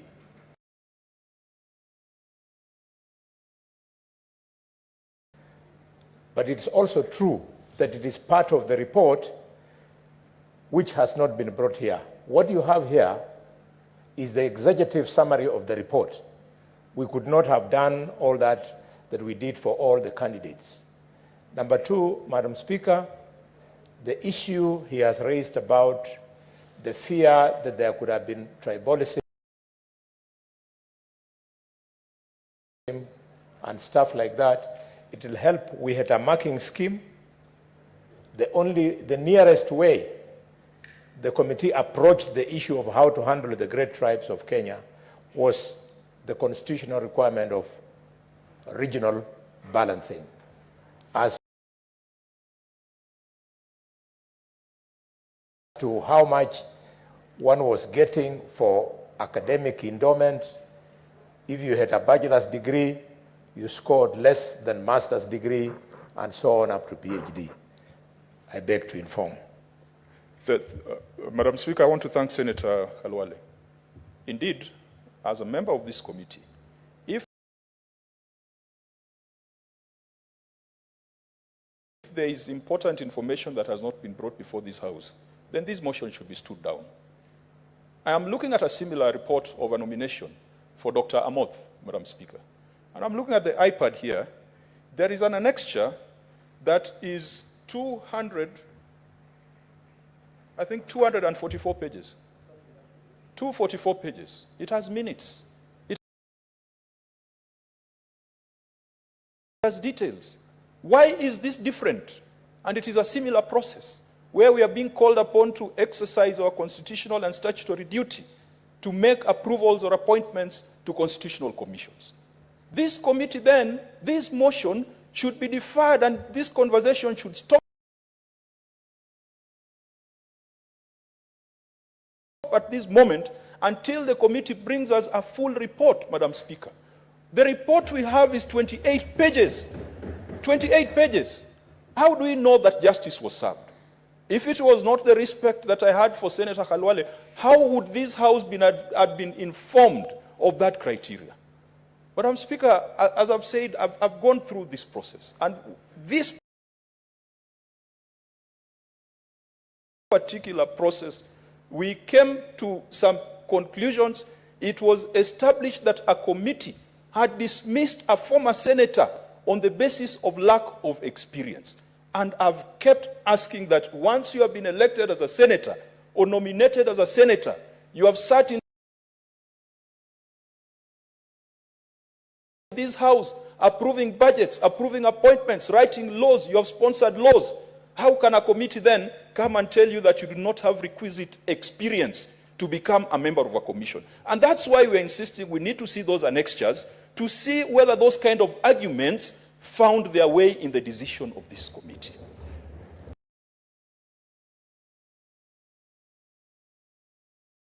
Madam Speaker, I will leave it to the leadership of the House and to your wisdom to decide whether we are proceeding with adequate information and whether you're doing the right things.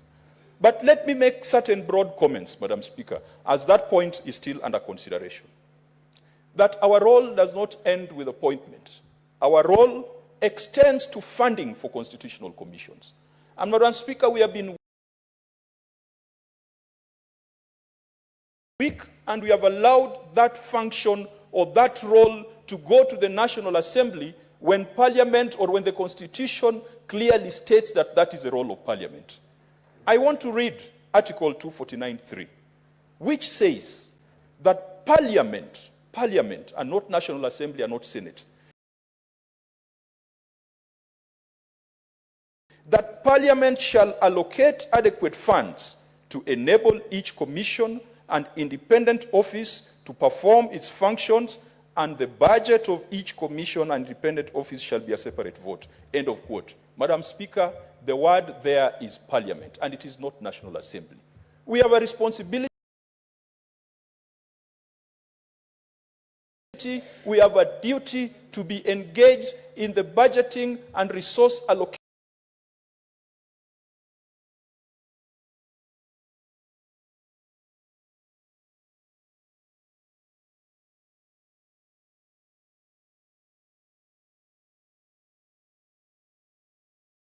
when the committee makes reference to Standing Order 76 and 77. This interview should have been done in line with the Public Appointments Parliamentary Approval Act, the same instrument that the National Assembly has been using to vet the cabinet secretaries. And Madam Speaker, the reason why I say so is that the Public Appointments and Parliamentary Approval Act provides great detail on how this exercise should be conducted. Madam Speaker, that act says that Parliament shall focus on academic credentials, professional training, experience, personal integrity, and background of those who are being proposed to take up constitutional and statutory appointments. Being a member of the Salaries and Remuneration Commission is a constitutional appointment. And so, Madam Speaker, how I wish the committee would have made reference to the Act of Parliament that is currently in existence rather than to Standing Order 76 and 77. That act, if it would be properly implemented, and not with the kind of mischief that we have seen in past vetting for cabinet secretaries. Madam Speaker, there's a question that has always come up, the question of net worth. And I can tell you that many a times when you are vetting nominees to the cabinet, Kenyans do not remember what they said they're going to do. Because there is one thing for them to aspire to do something, but there's also the established government policies. I have seen some cabinet secretaries say how they are going to be publicly spirited and how they are going to do things differently. But let's remember that there are already budgets that have been established. There's already a president who is in office. And so if you come with views that are at variance with those of government, the existing budgets, existing plans, and the personal views of the president, then you are just going to get frustrated.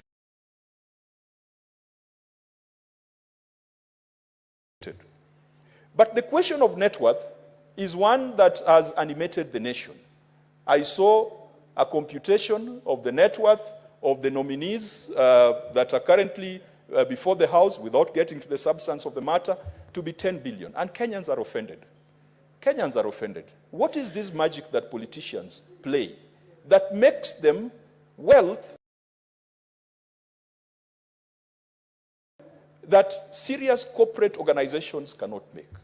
Madam Speaker, before I got into politics, I was in the financial services sector. You will find an insurance company collects revenue of 4 billion Kenya shillings. And at the end of the day, it makes a profit of 50 million. A technical profit. That is once the premiums have been collected and the claims have been paid. And that is an institution that perhaps has employed 200 people, that has got branches throughout the country, that is integrated, that is creating a lot of opportunities and contributions to the GDP of this country, that is paying taxes. At the end of the day, they'll probably make 50 million as an underwriting profit. What is this thing that members of parliament do that generates them the kind of profits that even insurance companies cannot generate? And it is becoming an insult to the people of this country. The majority who cannot afford, the majority hustlers, we are building for them 2 million houses, 3 million houses, and then we are proclaiming that we are billionaires. How will a billionaire understand the needs and aspirations of that person whose biggest wealth is a 2 million house? Madam Speaker, if we were faithful to this process,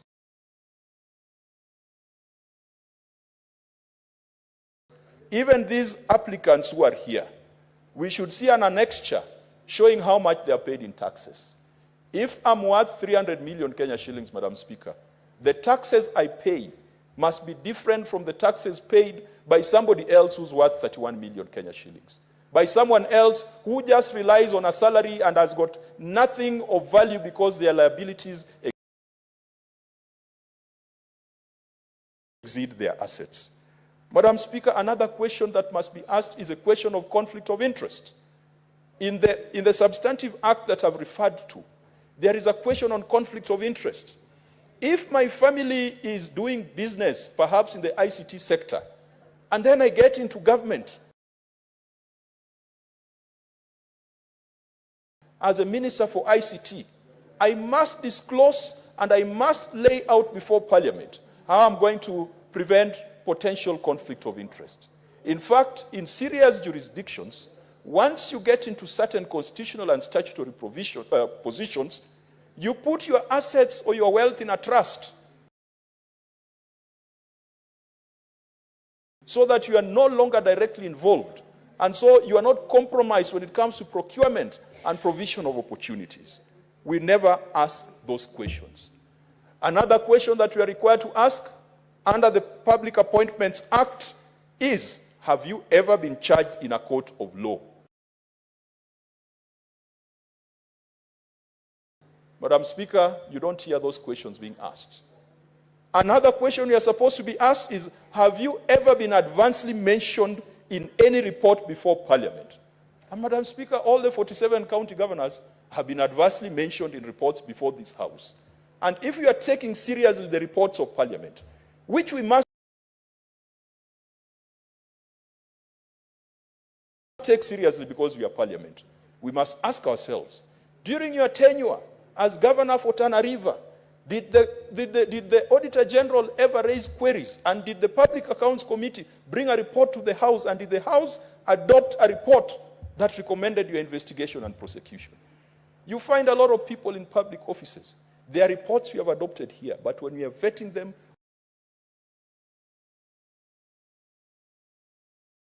we never ask those questions. And that is why, Madam Speaker, I must insist that this process should not be done in accordance with Standing Order 76 and 77. This process should be done in accordance with the Public Appointments Parliamentary Approval Act. Let me finalize by saying that if we are going to see the annexures and satisfy ourselves that Madam Lynette Washiali Muganda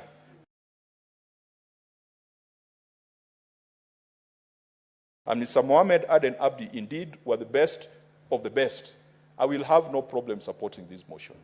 But I will still need to be convinced to see the annexures, the CVs, the resumes, the minutes, and the proceedings of those meetings. Madam Speaker, the nominees, once they get to office, let them remember that they are there to represent the interests of county governments. They are not there to represent the interests of the executive. And that is why it is the Senate that has been called upon to nominate them. There are two nominees. There is one from the Parliamentary Service Commission, which is part of Parliament, but there's a specific nominee of the Senate to represent county governments. Let them remember they're representing county governments and not their stomachs and not the national executive. Let them focus on how they can help county governments to reduce their wage bill to go below 35%, because right now the general rate is 40% plus. Let them focus on building synergies with the county public service boards, county assembly service board, public service commission, so that we can have a better way of managing human resources in counties. Madam Speaker, the national government has given out a system called IPPD. IPPD, Integrated Personnel Payroll Management System. It only deals with the payroll aspect. Payroll is not HR management. Issues of recruitment, issues of appraisal, issues of promotion, issues of leave management, all those are not being managed in any system. And so we encourage these nominees to build those kind of synergies. You have 1 minute to finish that sentence. To build those synergies and to involve the Institute of Human Resource Management. The greatest resource that we have in county governments is a human resource. Let these two nominees go there knowing that they are going to look at the interests of county governments and not the interests of the presidency or of a broad-based government. Madam Speaker, my decision on support will be dependent upon the annexures. Honorable Senators, we have that report which Senator Kajwang has indicated he does not have sufficient information, and thankfully Senator Halwale has offered some of the information, but ideally there is a formal way of bringing that information to the floor of the House so that all senators have an opportunity. But I want to hear a few senators what their take is on the status of that report, so that we I make a verdict or give a direction on how we proceed with the report being used as a basis for debate. So I'll ask a comment from Senator Danson Mungatana, who was next, followed by Senator Mwinyi Haji Mohamed Faki. So they are commenting on whether the sufficiency of the report, so that I give a direction. I'm guided, Madam Speaker, and I assume that my time will still be there for debate. Yes. Thank you, Madam Speaker. I am of a different view, Madam Speaker, and maybe this is not a popular view, but Madam Speaker, if you are at the very beginning of this afternoon session, the Honorable Senator Boni Khalwale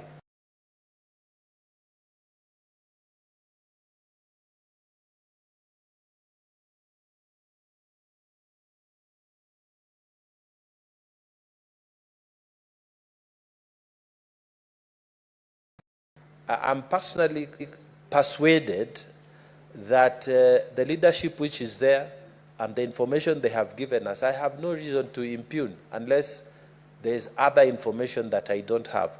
But from where I stand, Madam Speaker, my humble opinion is that we proceed with this debate and conclude. I thank you, Madam Speaker. Senator Mwinyi Haji Mohamed Fakir. Thank you, Madam Speaker. I'm a member of this Committee of Finance and Budget of the Senate, and I did participate in the whole process that resulted in this report. Madam Chair, first of all, my Senator Shakila and I dissented on this report and recommendations.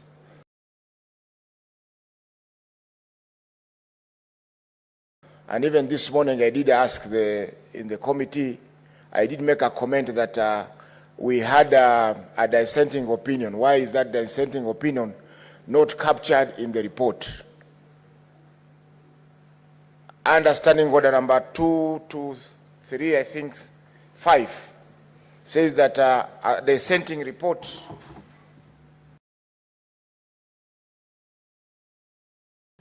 a dissenting opinion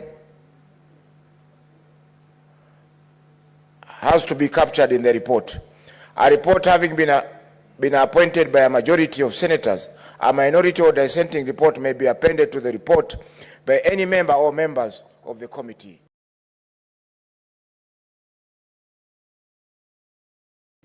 Madam Speaker, this has not been complied with. And as Senator Gacchagua said, the report is sketchy and doesn't show the true import of what transpired during the interviews. Chair, Mr. Speaker, now,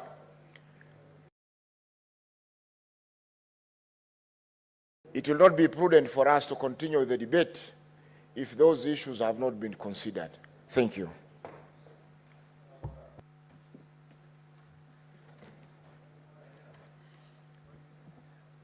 Senator Thangwa, it can't really be a point of order. There is no one on the floor.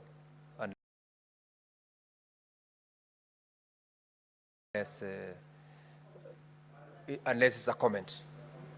All right, then you may comment on it. Mr. Speaker, what you are witnessing now on the floor of this House today is one of the reasons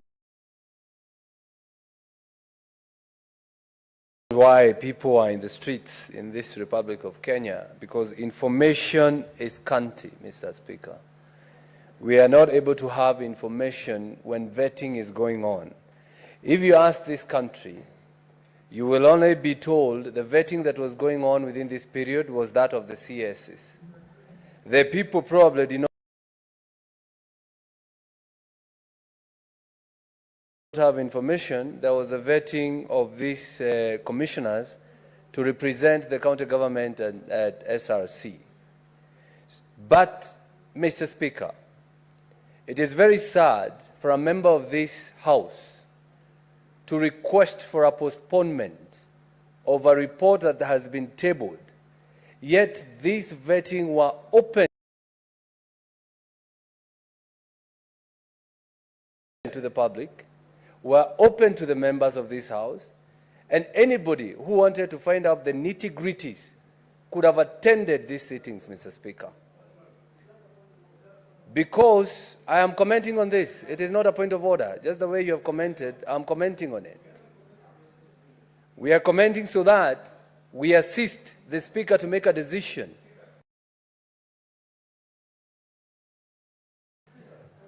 And I would request, Mr. Speaker, to be heard in silence. We listen to the two gentlemen in silence, Mr. Speaker. Mr. Speaker, my issue is that once a report has been tabled in office, on the table of the Senate,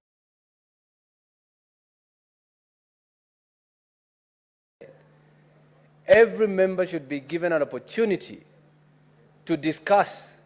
If you reject, you reject it. If you support it, you support it. But the issue of stepping down a report that has been put on the floor of the House, Mr. Speaker, it will go against our standing orders, Mr. Speaker. If you did not have the report, you had enough time to request for that report. And they're there. The public document, Mr. Speaker.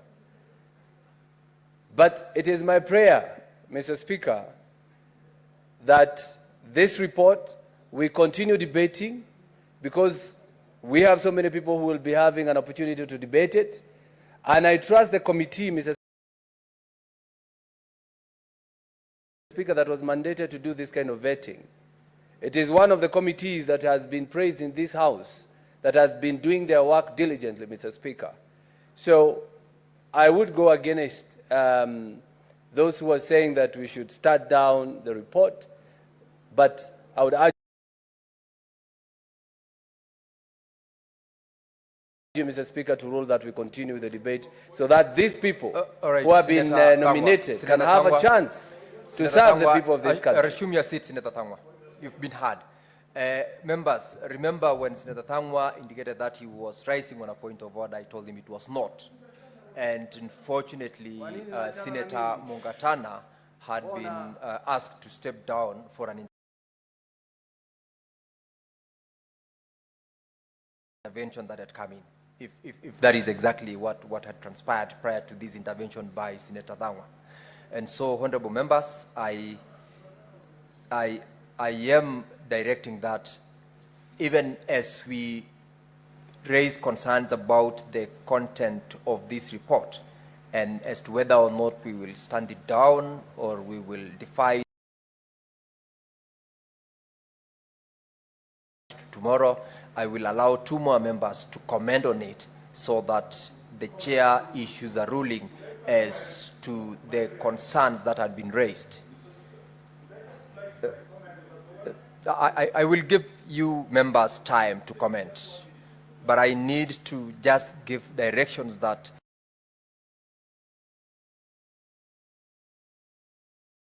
if we will ultimately have to make a decision as to how to treat this report, there isn't need for us to spend the entire of the afternoon when we saying the report is scanty and we need additional documents on the basis of the objections that Senator Gacchagua had raised. And so what I'll do, honorable members, as I said, I'll give direction so that we are able to proceed in an orderly manner and deal with the report appropriately. So I will, I'm giving directions, and I want to give an opportunity to unlock this stalemate, particularly on the issue that had been raised to Senator Dr. Boni Halwale, so that out of it, he is the mover of that particular motion. Honorable members, Senator Olekina, Boni Halwale is not contributing. He has already spoken to the motion. I wanted us to unlock the stalemate so that we take directions appropriately. Allow Senator Boni so that we progress in a civilized manner, honorable members. Thank you, Mr. Speaker.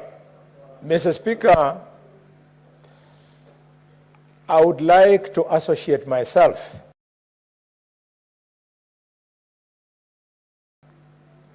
with the sentiments and concerns by colleagues senators that they want the full report. There's no way you can debate a decision of a committee of parliament without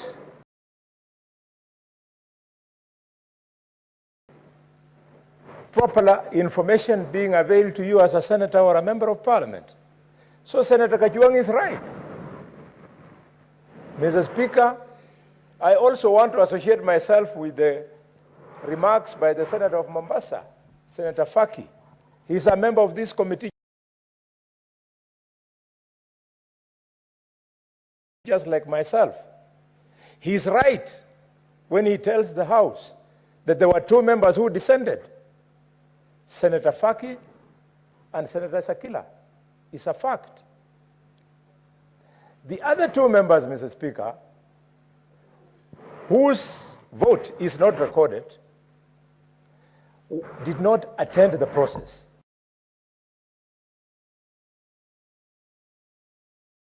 At all.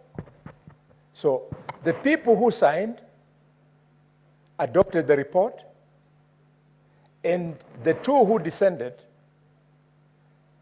were only two. And when the matter was raised before the committee, Mr. Speaker, the member was reminded that they failed upon descending to request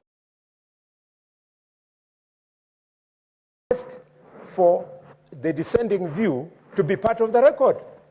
And usually, as you know, according to procedure, Senator Kajwang, Senator Olentema, Senator Wambua, dissent is normally signed.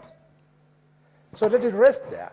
And now let me come to the substantive issue by Kajwang, which concerns me. Senator Boni. Mr. Speaker, Senator Boni. the report which I have. Senator Boni. Yes. Just listen to the chair. Do you confirm that the report that your committee tabled and the one you tabled before the House is a complete report? I want just that question. Answer me. I want yes to confirm. Or no. I want to confirm. Proceed. Just Kindly. directly do that confirmation. Which is what I wanted to say substantively. The report of the committee is here. It is complete. It has got the documents of the candidates. It has got annexures of everything.